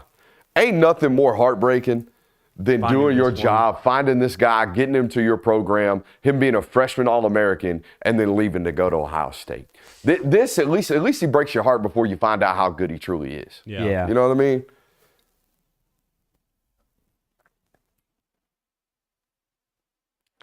You'd imagine he comes in, plays corner. Yeah, it seems like it. He doesn't really have a nickel body, so. Mm-mm. I mean, it takes a while to learn that star position anyways. That's him against Ryan Mosley right there. That's a top 100 wide receiver in 2026. Let's take a look at this. Really patient in his hands. Not very grabby at the top. Stays in phase. Plays through the hands there, too, and stays in phase. Right, Curb? Let's see here. Looks like a blitz. Nah, he's just reading the edge. Come on. Oh, face up, too. I like this. I like this tape. He's got a good nose for it. Yeah. Maybe he could play in the nickel with how he's striking. Yeah. You know, he could be like a Mark Webb, you know? Well, could be, yeah. Why are we still kicking to him, teams? At this point, week 9, we need to stop kicking to Why my man are we still Okonkwo. kicking him the ball? Shout out to my man Okonkwo. Kirby's got a real long history of these. Like almost every single one of these guys. Not every single one, but most of these hit. Think about like Mekhi Muse. Mekhi Muse turned down Middle Tennessee State, like the caliber at NIU, and came here. Cash Jones turned down like D2 offers and just wanted to come to Georgia, balled out. You know, Stetson's obviously a famous example, but he's got a bunch of these guys that, you know, from the state of Georgia that they identify late. You could argue Ladd was one of these guys, really. I mean, yeah, if you really wanted to go. It was a February edition. That was a we got a spot. I don't know if we ever talked about it, but Cole Spear was getting playing time last week. Yep. Yeah. That was a late edition. No. He committed prior. I remember going to watch a playoff game with him as a commit. So he committed before then. But, yeah. No, you're right. There's a lot of these in-state evals. I mean, I got sent a list of these guys a couple weeks ago. I mean, they were looking at like 15 of these guys in the state, kids that they loved, that they had in camp, that they were evaluating. And Okonkwo was at the top of the list, obviously. And he ends up getting, quote-unquote, flipped right before or right as signing day ends. Let's see here. A lot more text messages with this person than I thought. Yeah, Okonkwo at the top of the list. They were looking at players from Mountain View, North Gwinnett, Ace Academy, Adairsville, Rockmart, Raven Gap, North Cobb Christian. I mean, they were digging deep, dude. Okay, you're looking at a DB from North Cobb Christian, bro. You out here watching Gisa tape in December. Y'all out here grinding. No stone left unturned. And this is why I laugh. I laugh every time so-and-so tweets out, oh, so-and-so is going to be in touch with Georgia. They just hit the portal. Hear me now, so I don't have to say this anymore. If there is a quality football player in the portal, go ahead and assume that Georgia's called them. They don't leave stones unturned. There is not a football player that is available that Georgia don't know about. This was more apparent to me when I started covering recruiting than ever before. I would be talking to a kid who, you know, is getting recruited by Rice, and dad loves Georgia. And dad's like, hey, can you put my kid's film in front of Georgia? And I'm like, yeah, sure, I'll do it. And then I send it to Georgia, and they're like, yeah, we've had a grade on this kid for 6 months. And it's like, They don't have a football player that they don't eval. They look at everybody. So, yeah, when Concepcion hits the portal, I guarantee you he gets a phone call. When Jackson Arnold hits the portal, I guarantee you he gets a phone call, as did 10 other quarterbacks that you never heard about because they're not big enough to fetch tweets from Pete Nakos. That was a good little rant you went on. You like that? It's been a while since you've had those. We'll ad-lib off the cuff. Right. Brooks is mad about something for unnecessary reasons. Here's what we're going to do is that when the transfer portal officially opens next week, that is now our new intro. That is what everybody hears before we start the hour of, hey, if you want to know why so-and-so is rumored to be in contact with Georgia, well, here's why. Them motherfuckers called TJ Finley a couple years ago. Not a stone that doesn't get unturned from the University of Georgia. Okay, so we got to get past initial phone calls for real interest with this program that you guys love to follow. Okay, I'm talking about 3rd, 4th, 5th phone calls. Okay, we got to get deep into this mix. Yeah, I mean, as soon as Malik Murphy hit the portal last year, Georgia was the first school. Yeah, everybody was like, "Oh, Georgia's calling." Oh, I'm shocked. A 6'5", 220-pounder that can throw the piss up out of it got a phone call from Georgia? Wow. Yeah. Shocked. Ticket prices? Dude, you would think that a conference championship two big brands matchup between two of some of the biggest brands in college football, both for a playoff spot in a two top 5 brands before it. You would argue that. I think you have a hard time arguing the other 4. Other 3. Like Texas, Ohio State, Bama, Georgia, maybe USC, Notre Dame. They're clearly in the top 10. There's no argument that they're not in the top 10. That one almost went down my throat. It's bad that you were off camera when you said that. Anyhow, you would think that ticket prices for this game would be through the roof, especially judging past conference championships. I think last year's cheapest ticket between Alabama and Georgia in the SEC championship was like $330.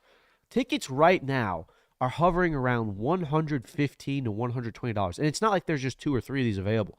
There are rows and rows and rows on Ticketmaster, StubHub, wherever you buy tickets, Vivid Seats, that are all like, hey, $115.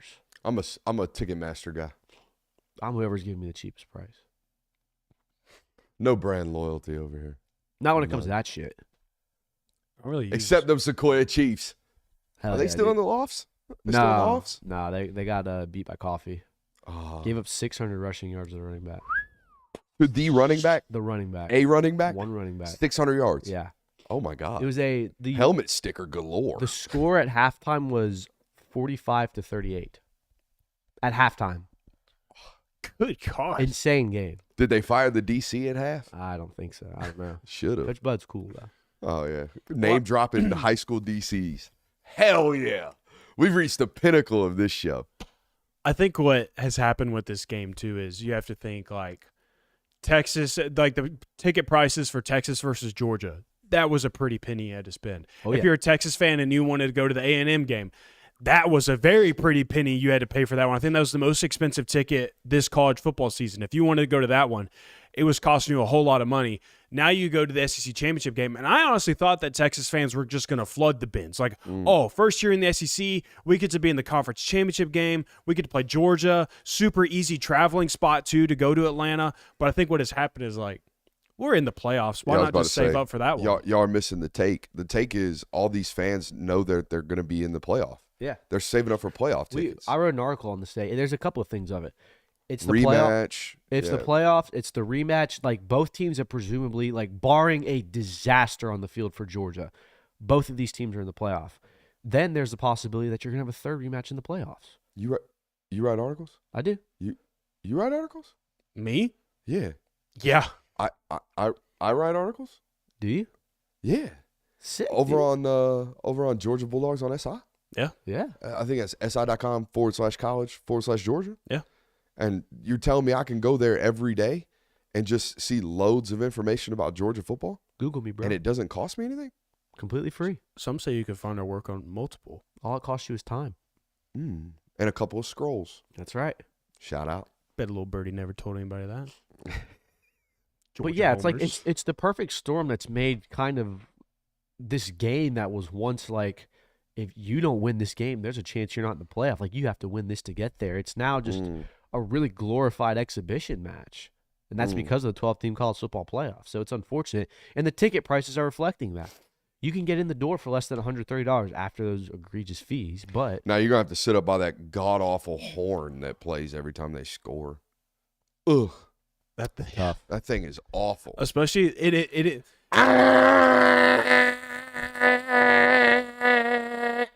And the thing about it, too, was Georgia played LSU in the SEC championship game. They put up 50 points, and then they go and play Ohio State, and that game was just back and forth, back and forth, back and forth.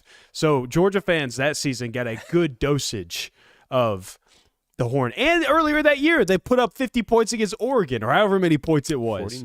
49 points. So, yeah, Georgia fans are probably exhausted of the train horn. That train hurt a lot out of him, dude. He's over there struggling. No, we're good, dude. We're gonna be good. We're all right. Should we pick 3? Let's do it. What are we picking 3 of? These are 3 players you want to play well on Saturday. Ah, okay. All right. Who wants to go first? I'll go first since Please do. give you more time to rest the larynx. The first one I think that you really want to play well is Arian Smith. Arian Smith, let's be fair, has been inconsistent, but when he's been good, he's been great for you. He's been a deep ball threat that can absolutely stress defenses vertically. We all know what he is. He's a speedster. He can take the top off of a defense. If you can get 2 or 3 explosive plays out of him, that is a massive play for you, and especially if you have consistency with catching the ball. Georgia receivers, not just him, Georgia receivers all over the field this year have had a massive problem dropping the ball. If you can have at least one that consistently catches all their targets, I would say you'd want it to be Arian Smith. Give me somebody with some stickum. Just a person. I think Nate Frazier's got to have a big game. Yeah, he does. Ironically enough, I think his best game was his first one. Now, I know he's got a 3-touchdown performance against UMass. I know he went for over 100 yards in that game. But the best run he's had all year was against Clemson. He had a 40-yard run in that stadium. Yeah. I think this guy's got to have a very, very big football game on Saturday. That was a big introduction game for him. And I think that you would have to assume that he's going to be your workhorse this game. Yes, sir. I don't think Trevor Etienne would play. I don't think he is going to. So I think he suits up. he'll probably suit. I mean, I think he gives Texas analysts something to stare at pregame. He'll probably warm up and everything, but probably will not play a lot of snaps, if anything. So you would assume that you need Nate Frazier to have a good game here. Very akin to, remember DeAndre Swift's usage against LSU several years ago? That's going to be kind of like that, I think. Maybe, I mean, you can't. Never mind. Off air topic. Game time decision. Yeah. One player that I have is Chaz Chambliss. He had a great game against Texas the first time around, and I think that his role in this game is going to be emphasized yet again because they do run wide zone, and you do have to have people that are not only gap sound, know what they're doing, but also you pointed out on film that Chaz Chambliss was crucial in plays because it was clear he knew what was going on. He knew what was happening. His tendency chart down. Absolutely. So I think that you need him to have another type of performance in that regard, but also just doing what Chaz Chambliss typically does. I mean, it's been going 1, 2, 3. So shout out when we went back and watched that film. Like everyone knows, Jalen Walker had a great game in that game. It takes no smart man to know that Jalen Walker had a great game. But the edge rusher that stood out most to me in rewatching that film was Damon Wilson. Damon Wilson had 5 or 6 snaps in that football game where you saw the 5-star. Like you saw the dude that was the best edge rusher, my number 1 edge rusher coming out of high school in that class that featured, Sam Mpemba. Yeah. It featured Dylan Stewart, I think. There was a bunch of guys in that class. That was the number 1 in my book. And he flashed against Texas. You need him to play that well again. And even if it's just 3 or 4 rushes, even if it's just 3 or 4 reps where you turn 2nd and 6 into 3rd and 12, that'll help win the football game. Got to have a big one. yeah, for a similar sentiment, I went with Jalen Walker in this game just because he wrecked that game last year. Like Damon Wilson absolutely wrecked that game as well, but Jalen Walker stole the show. If you can guarantee me another performance like that, similar to what you had, you got to feel really, really good about Georgia's chances winning. I want Schumann to use him as uniquely in this game as he did in that one. He is a hybrid outside linebacker and inside linebacker. Yep. So play formations and play alignments that allow him to be both, right? Where you can mess with player personnel. You can look like you're in 4-2-5, but you're playing in a 3-4 front. Like you can do that with him. Is it and crazy? You did in that last game. Is it crazy to say that Jalen Walker is everything that we were told Harold Perkins was? No, I think it's the real talking point, and that will grab clicks, and that will be better if we were to try to make this a sub-episode, and that's the more entertaining conversation. But the more important conversation, in my opinion, is the fact that Schumann and this defense actually allowed one of these multi-positional players to thrive. Uh-huh. That's the important thing, right? They like no different than the way that that the Clemson defense back when Venables was there found a way for the Simmons kid to be great and to play everything, and the NFL can't quite figure him out. This is a lot harder to do than a lot of people give it credit for. And if you go back and listen to that Clemson postgame press conference, that's the first thing Kirby Smart says about Jalen Walker. He made our staff uncomfortable. He made our staff do things because of his talents that we don't normally do. And I think you have to utilize all those things this weekend if you're going to have the success you did against Texas the first time around. I have Dylan Bell on my list. Dylan Bell is from the state of Texas. So this is a big game for him. I know he already played them at Texas, but again, get another rematch against a team from your home state. And two, I think that Dylan Bell needs a big game because I think that he's kind of started to come along throughout, and he did this last year. Like, he started having some big moments for Georgia down the stretch, and I think you're kind of seeing that yet again with him. He had some big-time plays against Georgia Tech. I want to see it for a full game. I want to see it for 4 quarters. Give me a Tennessee 2023 performance on Saturday from Dylan Bell. All right, so we all know that Christian Miller is questionable for this football game with a shoulder injury. Look to me, this is not sourced information, looked to me like he separated his shoulder against UMass. Came down on his elbow, and when that happens, when we land that way, the shoulder column goes that way, and I think there might be some labrum separation there. So even if he is available, I don't think he's going to be 100%. He's going to have to play through some toughness, and you question the strength of the joint, right, the ability to shock and shed. That was one of the most impactful football players in that first matchup against Texas. That was the first one where I was like, shit, 52 is playing ball. Not 52 is like being serviceable. 52 is impacting plays. So if he's not going to be there, if your disruptor this season is not going to be 100%, this is a massive Warren Brinson game. Warren Brinson's got to take all of those positive plays that Christian Miller created in that Texas matchup, and he's got to make them himself. And by the way, I think the last 2 weeks, Warren's played good football. Yeah. I don't think the people around him have, but he's played good football the last 2 weeks, so it's promising.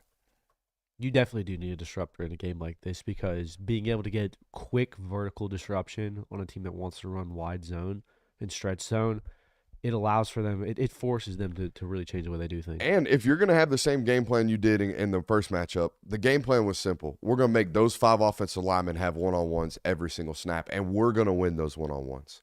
Well, one of those guys that was consistently winning his one-on-ones in that first matchup was Christian Miller. Yep. And you've got to replace that. And you've got to be able to win those one-on-ones at a consistent rate. Chat's hitting on it. Big TID game. Big game for a lot of these other guys that need to step up and beat those offensive linemen from Texas, who, by the way, are down their best football player. We don't think Kelvin Banks is going to play, right? Ooh, tough. It's the same thing as usual. Like, questionable, going to see how it goes. Questionable. Yeah. Hopeful to get him back. Yeah. I figured out what I'm going to get Kirby for Christmas. Not you. Kirby Smart. Oh, you're going to give him a gift? Yeah, I think so. I'm going to get him. Remember those old Staples buttons? That was easy? Yeah. You press it like that was easy. I'm going to get him a button. They sell these on Amazon where you can record a saying. And it's a red button. It's just on the top. It's going to say hopeful. And every time he's asked the injury question, he's going to hit it. And it's going to sound like Kirby Smart saying, I'm hopeful we get them back. And that's it. Save him a lot of time. Would you actually do that for Kirby Smart? I think it'd be funny, and I do have a way to get it to him. I think it'd be funny, but I don't. Maybe not. Maybe he wouldn't laugh. I'd laugh my ass off. I think Kirby but I don't Smart. think he would. I think Kirby Smart leaves that media presser and kind of laughs to himself like, "I gave them. I gave them a real runaround today, buddy." My final player that I have, and the reason why I hope he plays good is because I don't think that we've gotten like this was his game of this season performance just yet. Now, he had a good game in week 1, but I think that we're still waiting to see like, oh, this player just had the best game of his career. Malachi Starks. And I think that this is a stage where it could happen because Malachi Starks kind of had some iffy weeks up and down a little bit, as a lot of defensive players have for Georgia this year. But outside of that, I think he's been really solid for them down the stretch. I think that he could have a breakout type of game again. I know he's had breakout performances already. Everybody knows who Malachi Starks is. Everybody knows he's a first-round projection. But I think that you could get one of these game-changing Malachi Starks performances against Texas this weekend because it's typically in these types of games where he really shows up. All right, so let's attack some super chubs right quick. Bennett Spears says, Brooks, did you see the Tyler Lockhart situation? Wanted to hear your thoughts on it if you have before ever seen anything like that happen. So if you're unfamiliar with Tyler Lockhart, I just got familiar myself. He committed to Ole Miss yesterday. Good for him. Signed with Mississippi State because Mama was having none of it. Ooh. Which reminds me, didn't Landon Collins' mama walk off the ESPN set when he committed to Alabama because she wanted him to go to LSU? I think there was Tennessee involved there. No. I think you're it was thinking of Collins. a different one. I know which one you're thinking of. But this has happened before. I remember a recruitment. I mean, he's an NFL football player now, and he's made millions already in college. So I don't think I'm betraying any confidences here. The Jordan Burch recruitment was real weird, real weird. Like I think he wanted to sign with Georgia. I really do. I think he wanted to go somewhere other than South Carolina. He wanted to get out of Columbia. But Mama wasn't having it. Mama was having him going to South Carolina. So much so that when he commits, Mama tells media, no questions, none. So he says, I'm going to South Carolina. He's an introvert by nature, but doesn't look very happy, and then refuses any questions. And then there's like a 6-hour delay, and the letter of intent never comes in to South Carolina for like 6 hours. And then finally one moment just pops up out of nowhere. So, yeah, Mama sometimes can make things happen. I think it happened in the recruitment this year, to be honest with you. I think it happened. Super Chubb from Gabriel McConnell says, love this show, boys. Wanted a quick update on Kristen Miller and the impact of his absence. Lastly, do we see more bear front this Saturday from UGA, or what would you like to see deployed? I think we did a good enough job answering that one. I think we did. From Gabriel before we actually got to it. And Gabriel, I apologize that we had to hit that in the show notes before we actually got to it in your Super Chubb. That's on me. Should we get into game ball predictions? Let's do it. Offense, I'm going to predict Monroe Freeling gets the game ball this weekend. Colin Simmons, some other edge rushers that I'm drawing names on from Texas, really high quality guys that can get after the quarterback. It's a big football game for the left tackle in Monroe Freeling. I think he has a good one. I'm going to ride the hot hand in mine. I'm going to go Oscar Delp. I think Oscar Delp's going to have another big-time performance up this weekend against Texas. I said Nate Frazier's your offensive ball guy, game ball. Ball guy. Yeah, shout out to the ball guy. He's been your bell cow since Trevor Etienne had a rib injury. He's shown flashes earlier in the season, even when Trevor Etienne was healthy. I think this is going to be the game where he really takes over and kind of it's going to be a new look for Texas. They didn't get a lot of Nate Frazier in this game, so in that previous game. So I think he's going to shine here. There's quite a few offensive faces. Just please protect the football. Ooh, yeah. Please protect the football. It's been loose. A lot of exposures, as Kirby Smart would say.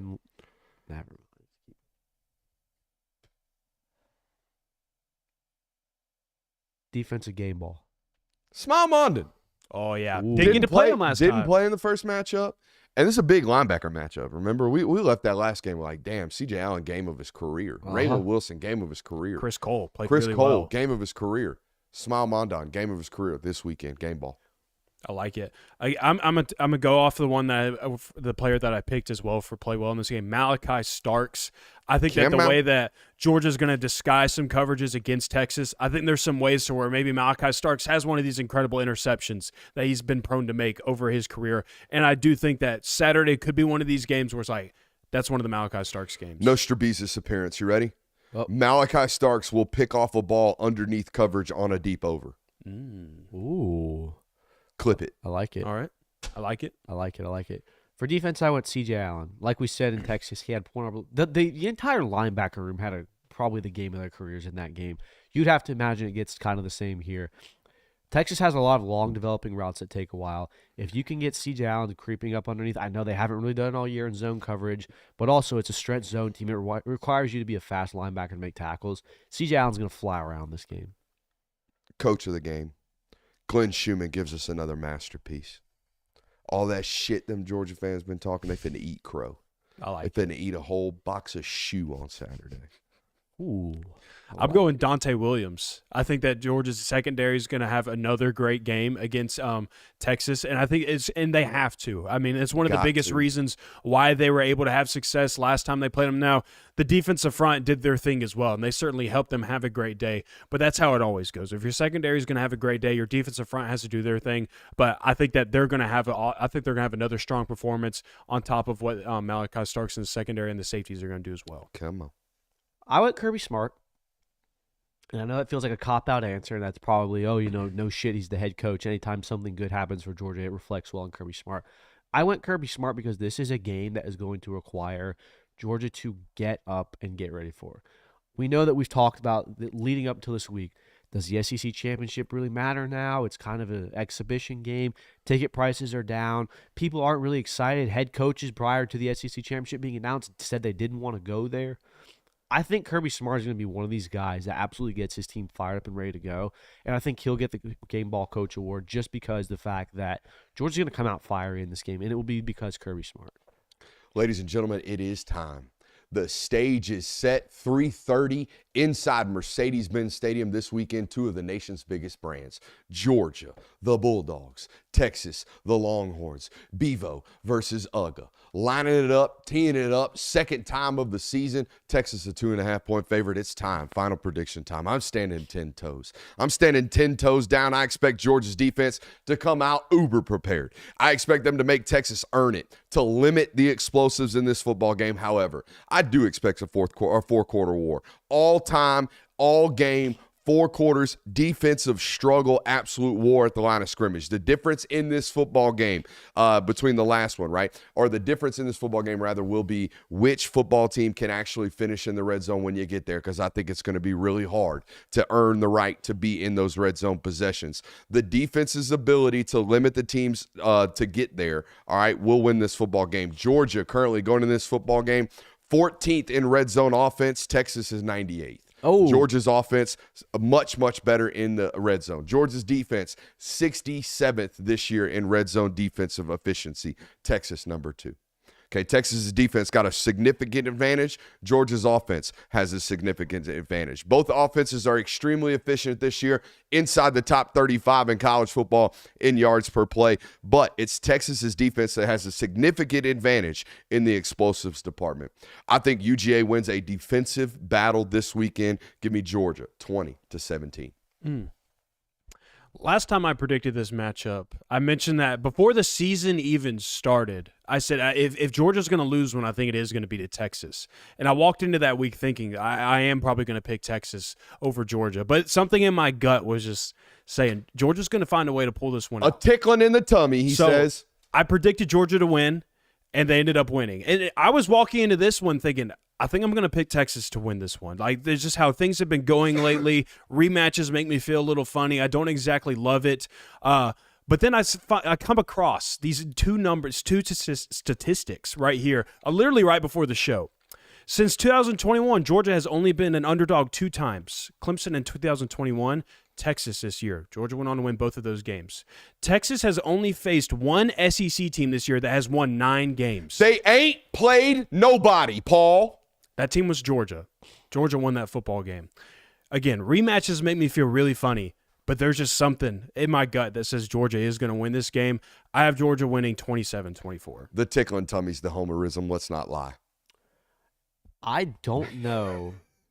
No comment. I'm not even going to acknowledge that. I'm just going to give my take. I don't know if I've ever been more conflicted picking a Georgia game, because 1 second I'm very much Georgia's the better team here. I don't think Texas has really had a test. They're going to win this game. And then the other was, like Jay Will said, it's a rematch. Last game had so many turnovers, so many explosives, so many weird things happened during that game. I mean, the play was stopped for 15 minutes to clear trash off the field. Garbage. Like, so many things happened in that game that would make you go, different game, different circumstances, different venue, different environment. Part of me thinks that Texas will have an offensive approach that is much more catered to being able to handle what Georgia's going to throw at them and defensively. But part of me also thinks Carson Beck's not going to put the ball at risk like he did in that game. He was going through his worst stretch of his career during that, and it seems like he's coming on the other side of that and has put together 3 very, not only efficient, but frankly elite football games. You don't win that Georgia Tech game if Carson Beck doesn't play the way he does. So I'm just going to kind of trust Carson Beck in this Georgia defense to take care of business. I don't know if it's going to be as defensive of a struggle as it was last time, because simply for the fact of 7 turnovers. Yeah. Like, I don't see 7 turnovers. I see maybe 3 collectively. I don't see 7 turnovers in this game. So I think you're going to have more points scored here. I have Georgia winning 35-27. I think it's close. I think Georgia pulls away towards the middle of the third quarter, and Texas kind of makes a late fourth quarter push. But I'm going Georgia here. 2 questions for you. 1, if you're Glenn Schumann, do you go into this football game with the same exact game plan you had in Austin? You can't exactly duplicate it. You can't because Sarkisian's too good. Like, you let him see it for 4 quarters. You can't go expecting. Can't let him see it for 8. Yeah, you can't do it exactly the same. So I think that you have the same principles, but you do it a little differently. Other question: if you're Steve Sarkisian, are you implementing quarterback run with Arch Manning this Absolutely. week? Yeah, I mean, it was successful for you last week against a really good Texas A&M defensive front. Why would you not use it? And I mean, like, Georgia's worst defensive performances this season have involved a quarterback that can run the football. We don't Jalen think Milroe, Haynes King had it. And even against UMass, like quarterback run was really becoming a problem for them. We don't think there's a handling on the horizon in any form or fashion, right? No, I don't think so. We think we got us a 4-quarter clincher. Mm-hmm. That's what I think. I could see a handling. In which facet? Georgia handling Texas? Yeah. But then again, I could see a Texas handling because Georgia's seemingly, for some reason, gone the entire season. Hey, you got to punch us in the mouth first. Maybe 2 or 3 times before we wake up and play real football. Who's the best player on the field? Ooh. Because I think it's Anthony Hill. It's a good one. Right? You can make an argument for Gunnar Helm. Could. You can make an argument. It's neither of the quarterbacks. No. Neither of the quarterbacks. If Georgia's defense is on the field, I would take one of Georgia's defense players. Like, I would take Jalen Malachi Walker. Starks, It's hard to Jalen not say Walker. Jalen Walker after what Yeah. he did in that last game. But And history alone says, Jalen Walker's been the more consistent defensive player on this team. I don't know, man. Like I said, I've never felt more conflicted. and that encapsulates the entire matchup. Yeah. You can't decide. You can't. It's just like, There's like 12 God, options. they're good. I think the only clear, I think Anthony Hill, the fact that he was left off the Nagurski Award is just freaking ridiculous. I think he's the best player. And then outside of that, it's like you can name 12 guys, 14 guys. It's like this guy might be the best player today. Yeah. It's just one of those matchups, man. I think you also have to take into consideration, like, is Texas ready for this environment? I'm not going that far, dude. This roster played in college football playoff games last year. Come on. You know what I mean? Yeah, but it's also like They played in conference championships last year. I don't want to do that. They've played in front of 90,000 this year. I don't want to do that. I don't want to question the validity of a football team that went 11-1 in an SEC slate, despite the fact that it was the easiest SEC slate in the conference. uh-huh.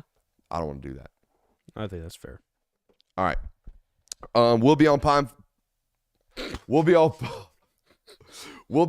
Feinbaum tomorrow at 5:15. It's in the Georgia World Congress Center. If you're in town, come support the Brody. Maybe bring a sign, do something. We'll shake hands, kiss the baby, all that good stuff out there.